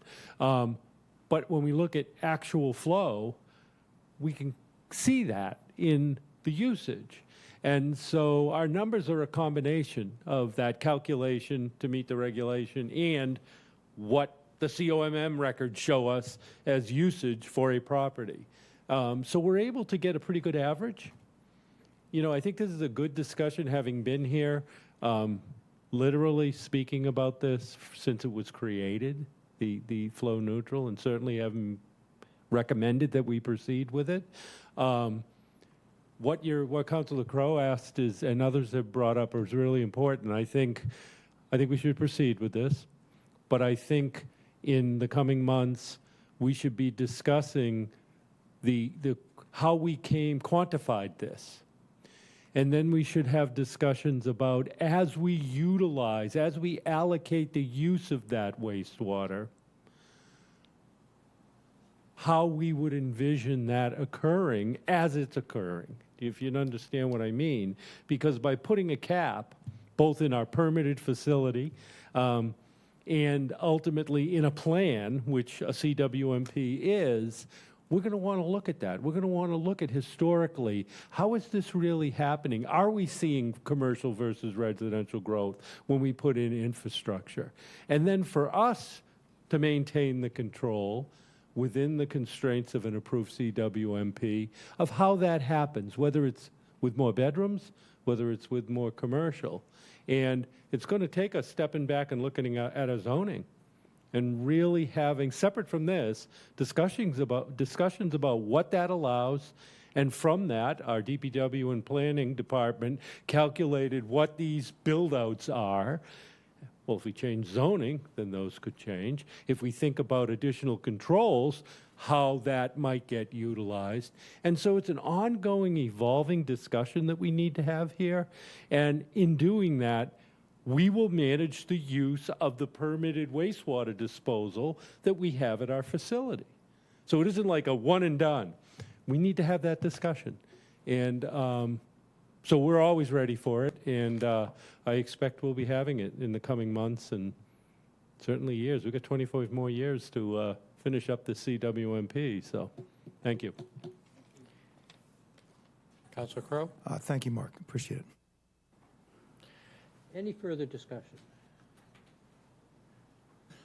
Seeing none, Madam Clerk? Counselors, Schnapp, Yes. Tamish, Yes. Turkelson, Yes. Bloom, Yes. Burdick, Yes. Clark, Yes. Crow, Yes. Levesque, Yes, nice work. Ludke, Yes. Mendez, Yes. Neary, Yes. Penn, Yes. Boy, you skipped Councilor Starr. oh, I think I did. Councilor Starr? Yes. He's Thank the you. star of the show, you know, on this one. No. 13 yes, thank you. Thank you. Thank you. That was Thank a you. long time coming. Thank you.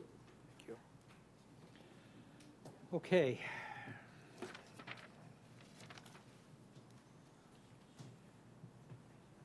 $2025-194. Councilor Mendez, please. Communal? I still think I'm young. Oh, yeah, this is good stuff. This is old business, item 2025-195. Oh, 194, geez, 194, sorry. Appropriation and loan order in the amount of $11,500,000 for the purpose of funding the Straightway Water Treatment Facility project. It's for a Second. public hearing, roll call 2/3 of the full council. Okay. If there's no objection, I will open the public hearing, and I will recognize Dan Santos for the rationale. Thank you, Mr. President. Dan Santos, Director of Public Works. The DPW plans to start construction of the new Straightway Water Treatment Facility this fall, which will replace the existing Straightway and Hyannisport water treatment facilities. The project will involve the demolition and reconstruction of the Simmons Pond and Hyannisport well buildings, construction of a winterization building to house the 4 existing granular activated carbon filter units, upgrades to the existing booster pump station, and construction of a new 4 million gallon per day Straightway water treatment facility building, which will include green sand filtration units, ultraviolet advanced oxidation process units, and an additional 8 granular activated carbon filtration units. Bids were opened for the project on May 23rd, 2025. The low bidder's total bid price was $38,490,000, bringing the total project to $45.84 million, and that cost includes construction contingency, construction inspection and administration, utility fees, permit fees, and police details. The town previously appropriated $36.5 million for the design and construction of the new Straightway water treatment facility based on a 2023 evaluation study and cost estimate. The 2023 study determined that a single plant approach was more cost-effective than 2 separate plants. Due to increases in construction costs, the total cost has grown to $45.84 million. Additional funds will be required to meet state revolving loan funds local funding requirements prior to awarding the construction contract. Completion of construction will result in an estimated $960,000 increase in operating expenses for the Water Supply Division beginning in fiscal year 2028 and is included in current rate projections. The project is listed on the 2025 Drinking Water State Revolving Fund Intended Use Plan and is eligible for $45,114,487 in financing from the trust, potentially at 0% interest, as well as potentially available for principal subsidy. The loan through the trust will be paid back by the Water Enterprise Fund, and the estimated loan payments have been included in the rate projection model. Prior appropriations for the construction of this project include $1 million for the water treatment plant design and $35,500,000 for construction.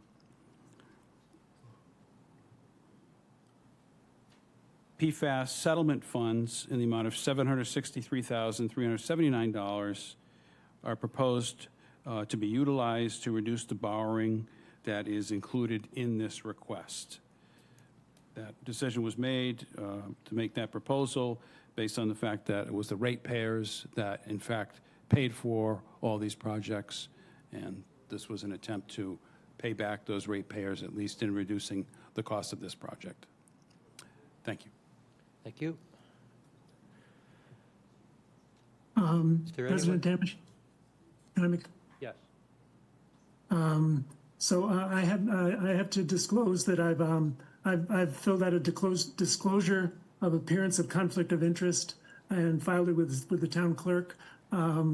So there's an appearance of conflict of interest, but in talking to the town council, the town lawyers, that I don't feel I have a conflict that's going to force me to step aside.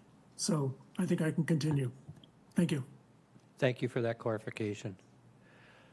The public hearing is open. Is there anyone here that would like to speak to this article? Seeing no one, is there anyone on Zoom, Ms. Poyet? Seeing no one on Zoom, I will close the public hearing. Council discussion. Is anyone to my right? Council Ledke? Yes, thank you. When this came up before, I asked a question about the settlement money from 3M, and I found my own answer, and I just want to read what I found. A woman named Wendy Heiger-Bernays, she's a toxicologist at Boston University School of Public Health, was disappointed that the settlement won't hold 3M liable. And she says, this is her quote, "There are certainly communities in Massachusetts who have been poisoned," said Heiger-Bernays. "You rarely hear me say that, but they have been. I would have loved to have seen the settlement include some money for medical monitoring, but that would have required acknowledgement of harm," she said. So that's the real reason. I know, Dan, you said the decision was made to repay the ratepayers, and I think that's a good one. But the real overriding reason is that, of course, 3M did not accept any liability for this, so we cannot use it for monitoring human health. And that's why, again, I was so complimentary of Town Manager Els for sending that letter off to start addressing some of that stuff. So we absolutely cannot use this money because of 3M's position in the legal settlement. And I'm entirely in support of this. It's the last wells. We all know they come offline in the winter because they're not winterized, and they pull PFAS at high levels. So, of course, we have to do this. We're able to meet our water demand. Hans has explained this, because we don't have our summer residents. We can pull these wells offline, but it would be good to have, redundancy. And, of course, this has to be done. Thank you. Thank you. Any further discussion on my right? Seeing none. On my left? Seeing none? No? Online? No? Madam Clerk?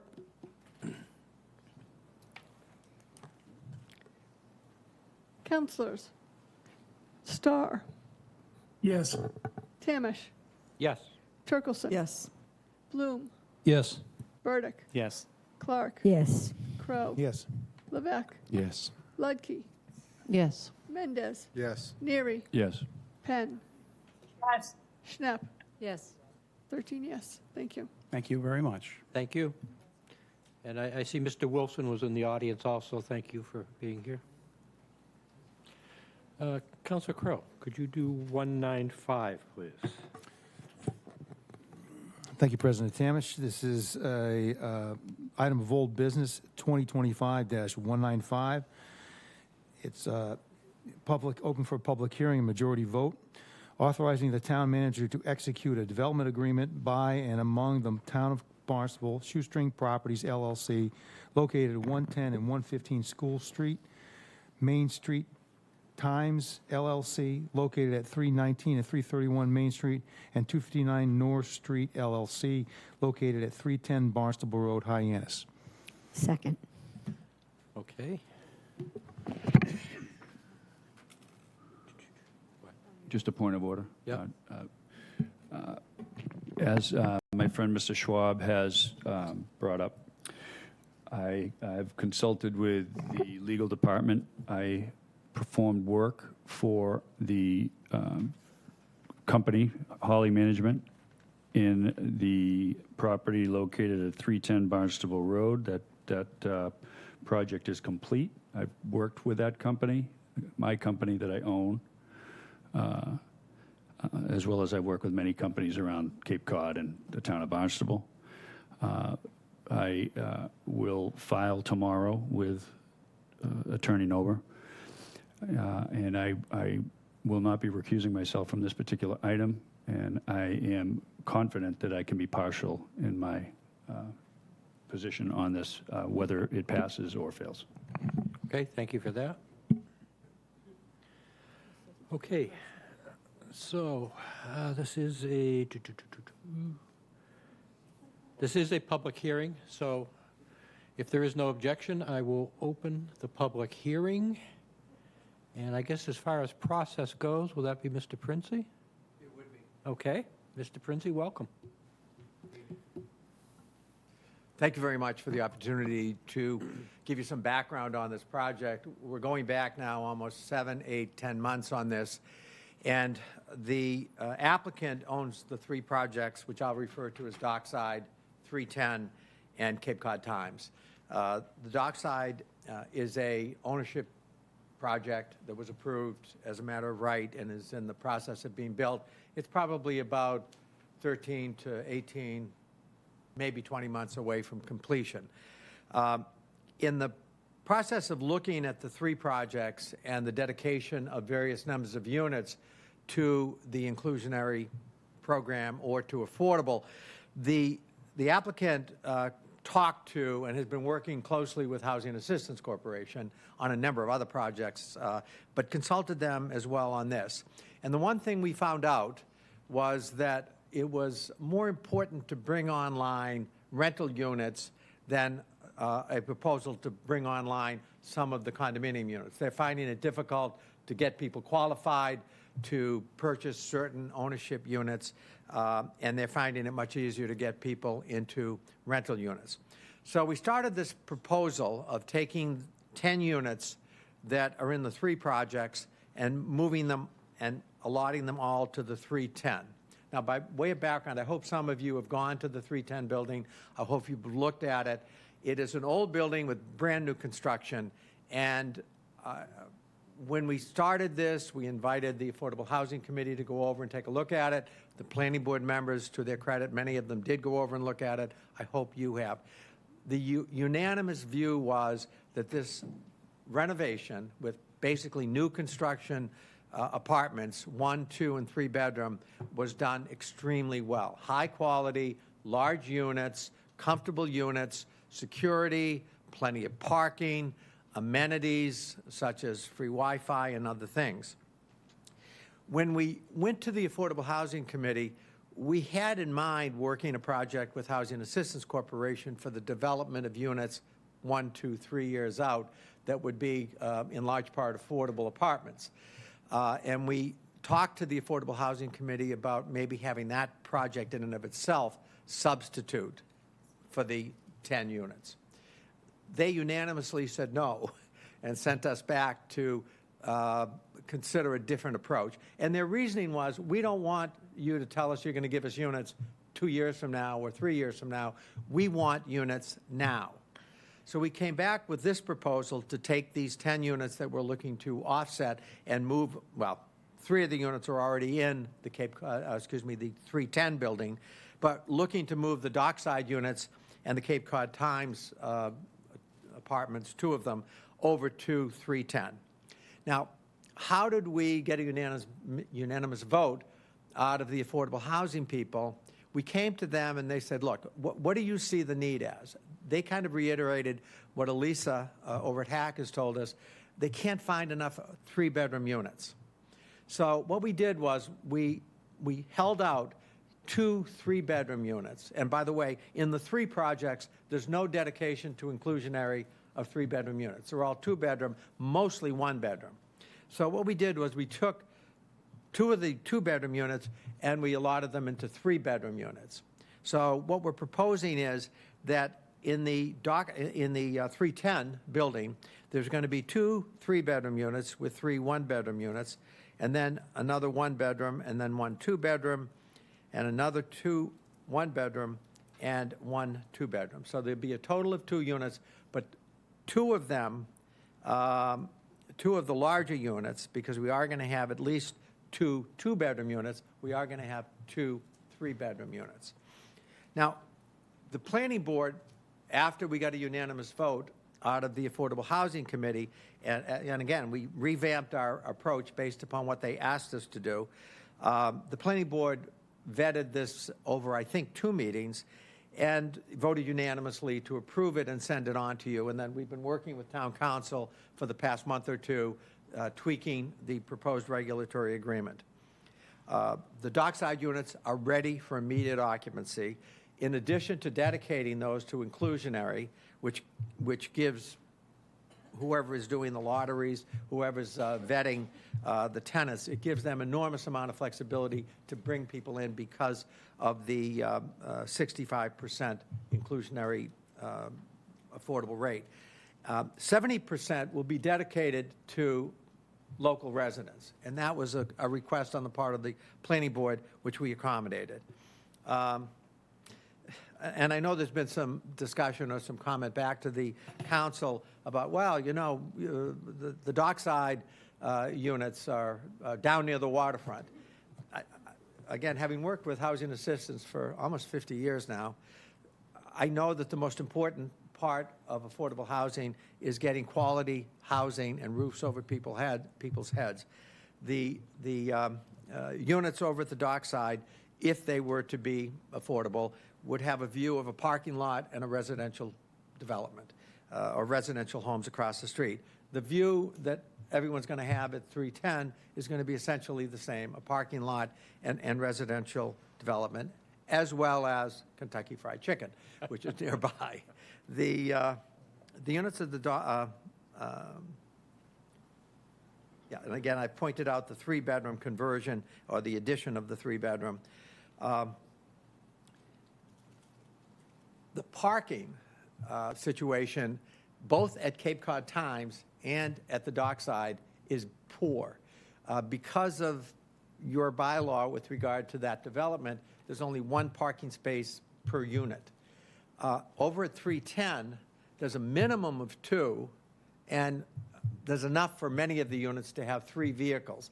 In addition, the spaces that are available are large enough for trucks, and typically, and we have found this in the number of units that Mr. Bornstein currently rents to affordable individuals, that many of these people are self-employed, they're workers, they have pickup trucks, they have vehicles that they use in their business.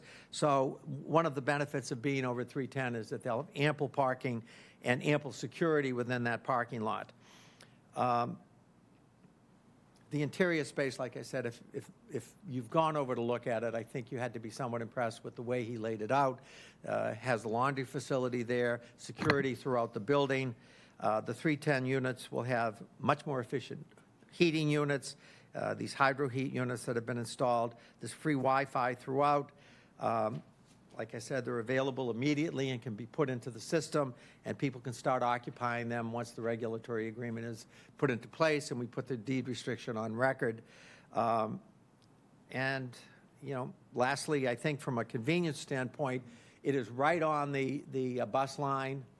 People who do not have vehicles will have the ability to walk out their apartment, get into a bus, and get to their location and maybe to their work location.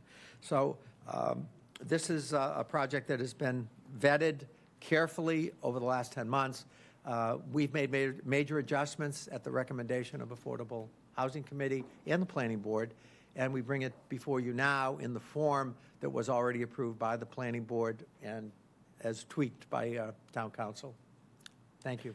Thank you, Mr. Princey. Is there anyone from the public that would like to be heard on this matter? You have someone online? We have Laura Cronin. Laura, you have 3 minutes. You may unmute.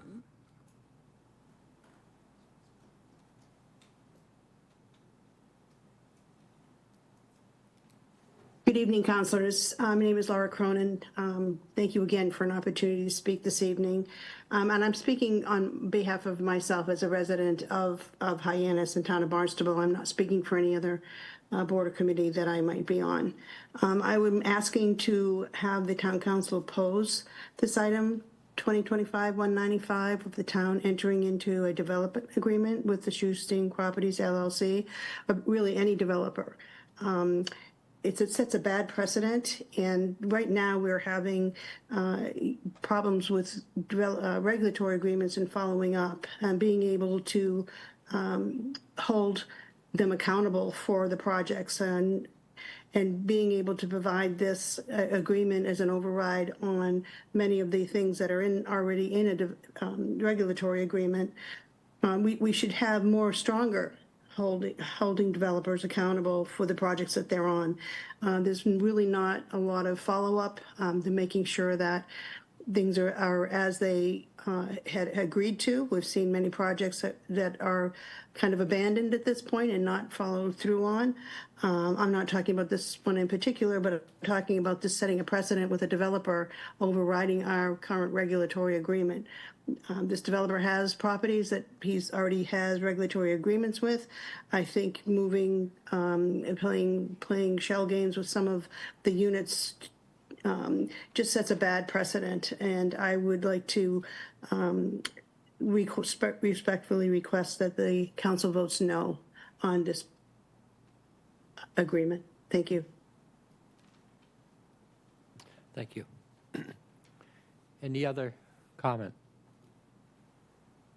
Mr. Schwab. Yes, Eric Schwab, Hyannis. 310's a nice building. I've heard people say good things about it, and it's not a question of it being an inferior building. It's just simple math. You know, condos on Main Street and presumably at a luxury development on School Street cost more than an apartment on 310. I mean, it's just math. So I'm told that the apartments at School Street are start at $750,000 and go to $1.5 million. So let's take the average, $1 million. So you want 5 apartments, it's $5 million. The Cape Cod Times building, it's a beautiful building, gorgeous address. Those apartments have to be worth $500,000, maybe a little more, okay?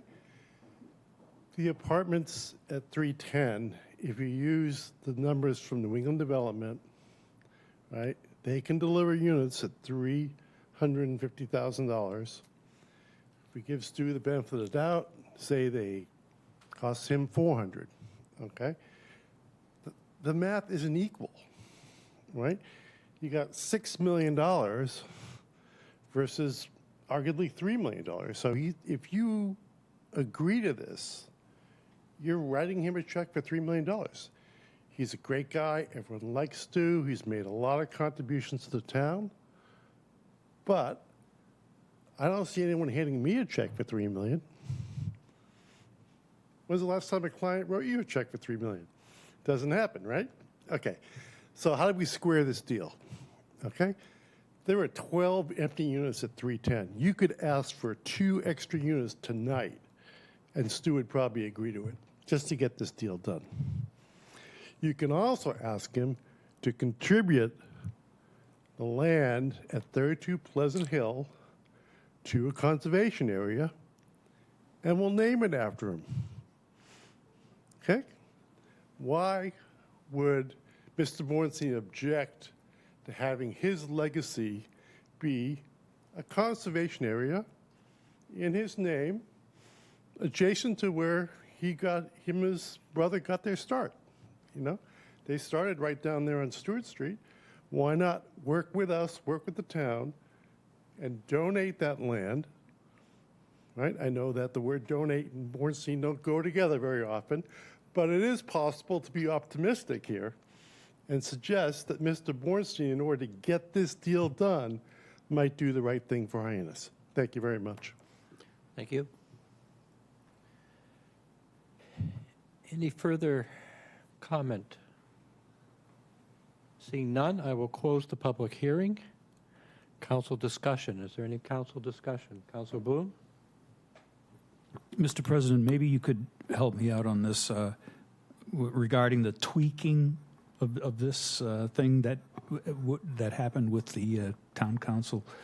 Can you tell me a little bit more about that process? Who was involved? And When you say the tweaking of it, are you talking about Mr. Schwab's suggestion? no, Attorney Princey mentioned that there was tweaking Oh, with the town council regarding. not the town council, town attorney. Oh, you. Yeah, the town attorney, Okay. not the council. Yes. C-O-U-N-S-E-L. Okay. I'm sorry. S-E-L. I thought I heard him say town council. He did. A couple of times. He did. Okay. All right. So there was no tweaking with the town council. Not by me, I didn't do any tweaking. All right. Now, I have in front of me a letter from Laura Schufelt, who knows more about housing than anybody here, except for maybe Paula. And it's a pretty damning letter, and I wonder if Attorney Princey can address this letter, if he's had a chance to read the letter. He didn't hear you. Has he been provided a copy of it? Did you receive the letter from Laura Schufelt, Attorney Princey? I did not. Okay. Well, if you have a specific question for him, perhaps? Well, I think it's a pretty damning letter, and there's several things in here that I think need to be addressed. In order for me to have a full knowledge of what's going on.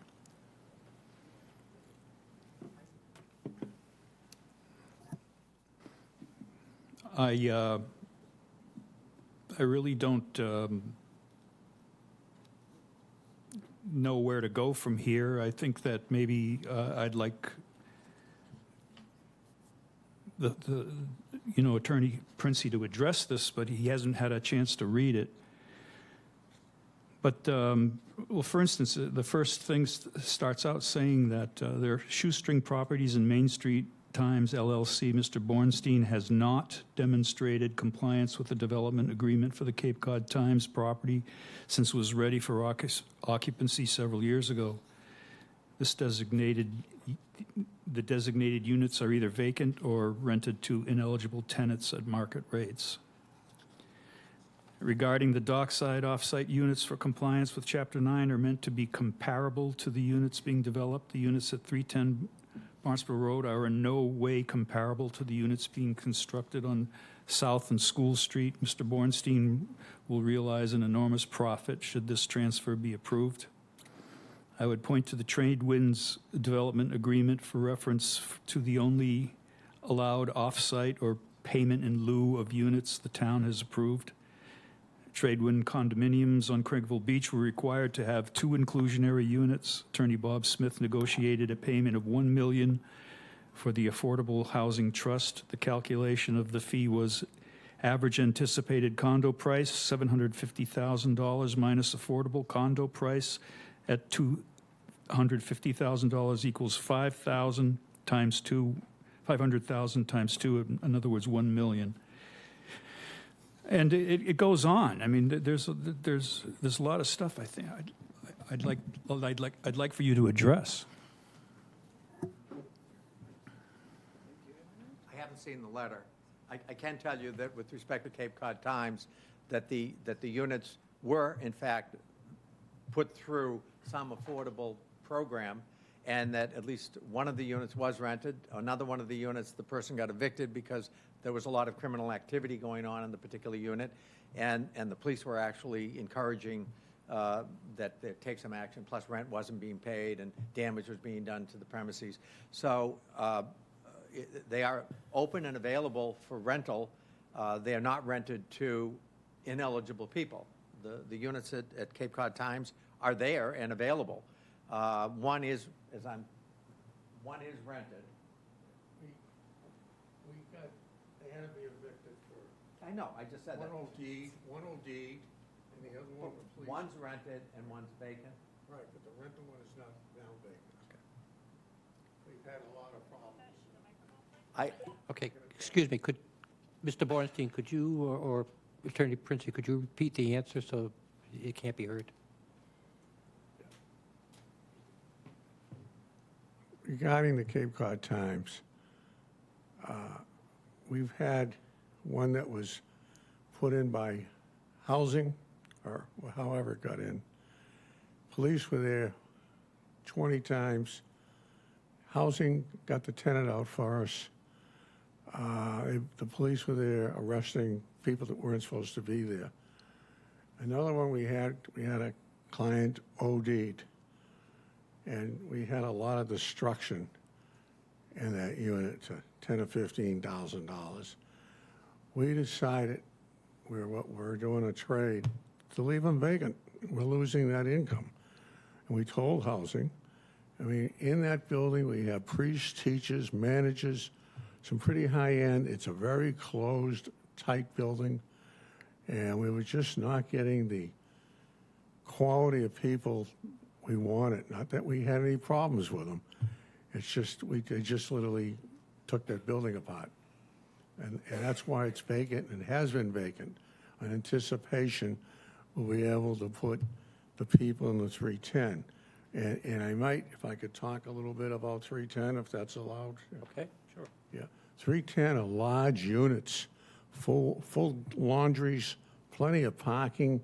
If I put those in the market to sell them, we would get $700,000, $800,000. The 3-bedroom, we're giving 2 3-bedrooms. We lost 2 units when we made them into 3 bedrooms. In a sense, we're giving you 12 units. We're just saying 10. But if you took the 3 bedrooms and broke them into 1s, or you took 1 3, made them into 2s, you're actually getting 12 units, not 10. The dollar value, I didn't look at dollar value. I employ a couple hundred people that need housing, and I'm hoping some of my people. And I have people in my buildings for $1,200, $1,300 a month to help them out. But we built this. I mean, these are for families. They're big. They got everything in there you would want in a house, and we've asked everybody to come and tour it. Well, yeah, all set. I'm sorry, I went on. Okay, thank you. Thank you. I'm not used to staying out this late, so. All right. Any further discussion? Councilor Levesque, did you? Thank you, President Tamish. First of all, Attorney Princey, you're not accountable for something that's happened in the past or anything like that. You know what I mean? You're not, you shouldn't be read a letter that you need to answer questions for. That's from Mr. Bornstein, his representation of Shoestring Properties to answer. What we're talking about here is the dockside properties, which are valued, and, call it what you want, make it simple. It's almost 11 o'clock at night. We're talking Boardwalk and Park Place, and if we're going to be giving up Boardwalk and Park Place, I want Kentucky, Illinois, and Indiana. So that type of thing. So And the railroads. And the railroads, or maybe a utility. I'm just saying, in all seriousness, I think that maybe this is something we can, again, I'm not the one to kick a can down the road, but maybe this is something we can have further discussion if that's the appetite of the council, and that we are looking a little bit for more, so to speak, then we can do it right here. And if that's where you want to get to, then we should get to it. And then, or we can table it and continue the discussion at a later date, because it is getting late. Councilor Penn. Yes, thank you, President Tamish. I question the use of a development agreement for this purpose. A development agreement occurs before a project is built. To me, this request is morally repugnant, and the town would be setting a very bad precedent if we went down this road. It's like saying that people with household income less than $100,000 shouldn't live on Main Street or the harbor. Laura Schufelt's letter said it all. And it's just wrong putting all, quote, those people in one building on Barnstable Road together. It's just, it's vile. And I can't support even the concept of this. So I would not be supporting it. Thank you. Thank you. Any further comment? Councilor Neary? Thank you, President Tamish. I think also what I'm hearing, maybe in deference to Councilor Bloom, no discourse towards you, Attorney Princey, but in many cases, we rely on the planning board to kind of vet these things, to kind of walk through the process. And in some indirect way, I think the planning board actually makes accommodations, makes an agreement, negotiates in some term in terms of what a project is, what it's offered, and then what the end result is. And I don't really think that we've been able to discern. I'm sure Mr. Bornstein feels that there's been a tremendous amount of give back or give in or extras, for lack of a better word, for this type of a process, but I haven't really heard any. I don't know whether, was this the original presentation, or was this been through a series of many discussions and maybe some give and take? I don't mean to speak for you, Councilor Bloom, but that's kind of what I think I was hearing. Like, show me how it's been improved. Show me how the town benefits more from this. And I hope I'm not misstating you. With that said, I think it would be prudent to at least bring those discussions to light.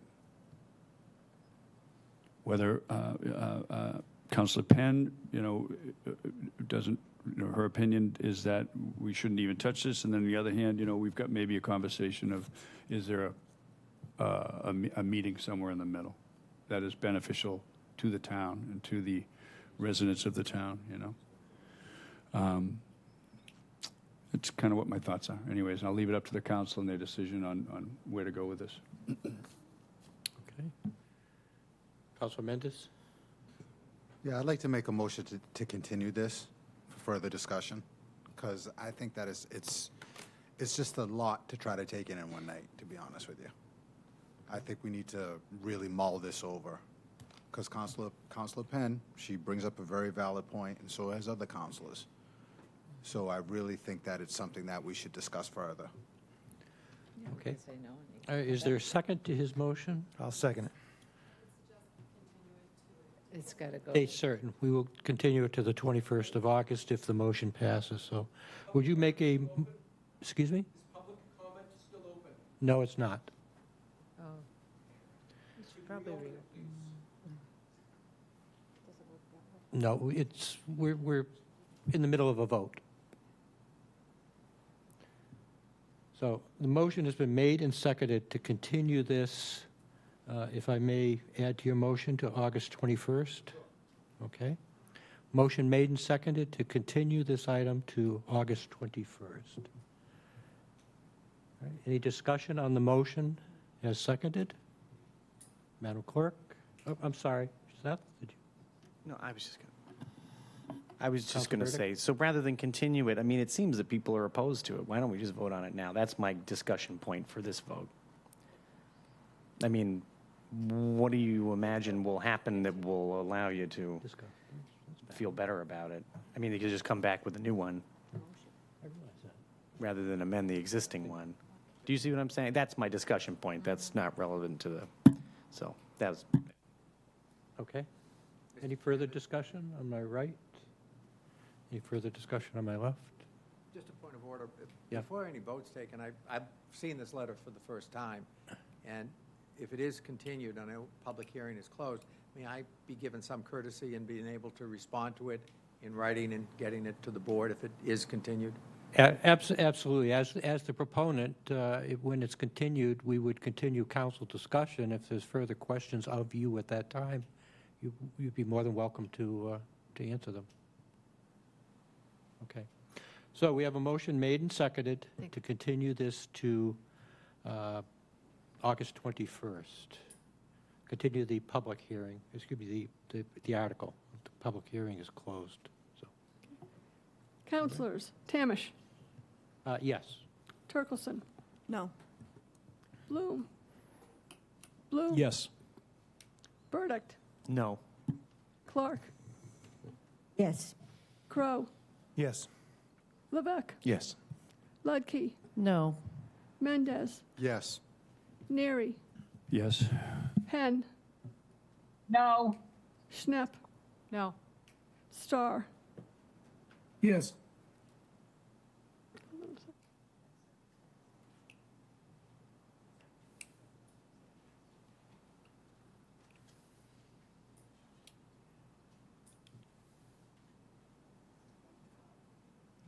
The motion passes 8 to 5? Motion passes 8 to 5. Okay. Okay, this item will be continued to August 21st. It is past 11.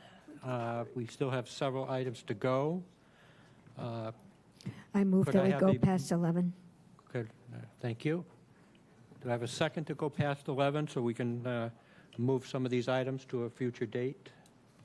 Second. Okay. Moved and seconded. Any discussion on the motion? Seeing none, Madam Clerk? Counselors, Turkelson, Yes. Bloom, Yes. Burdick, No. Clark, Yes. Crow, Yes. Levesque, No. Ludke, Yes. Mendez, No. Neary, No. Penn, No. Schnepp, Yes. Starr.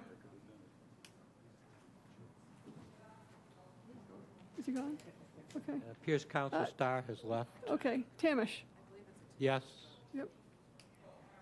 Okay, so wait a second.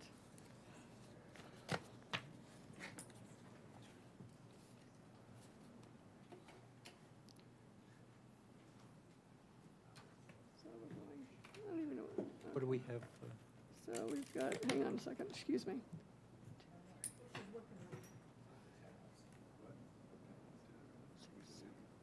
Seven, Yeah.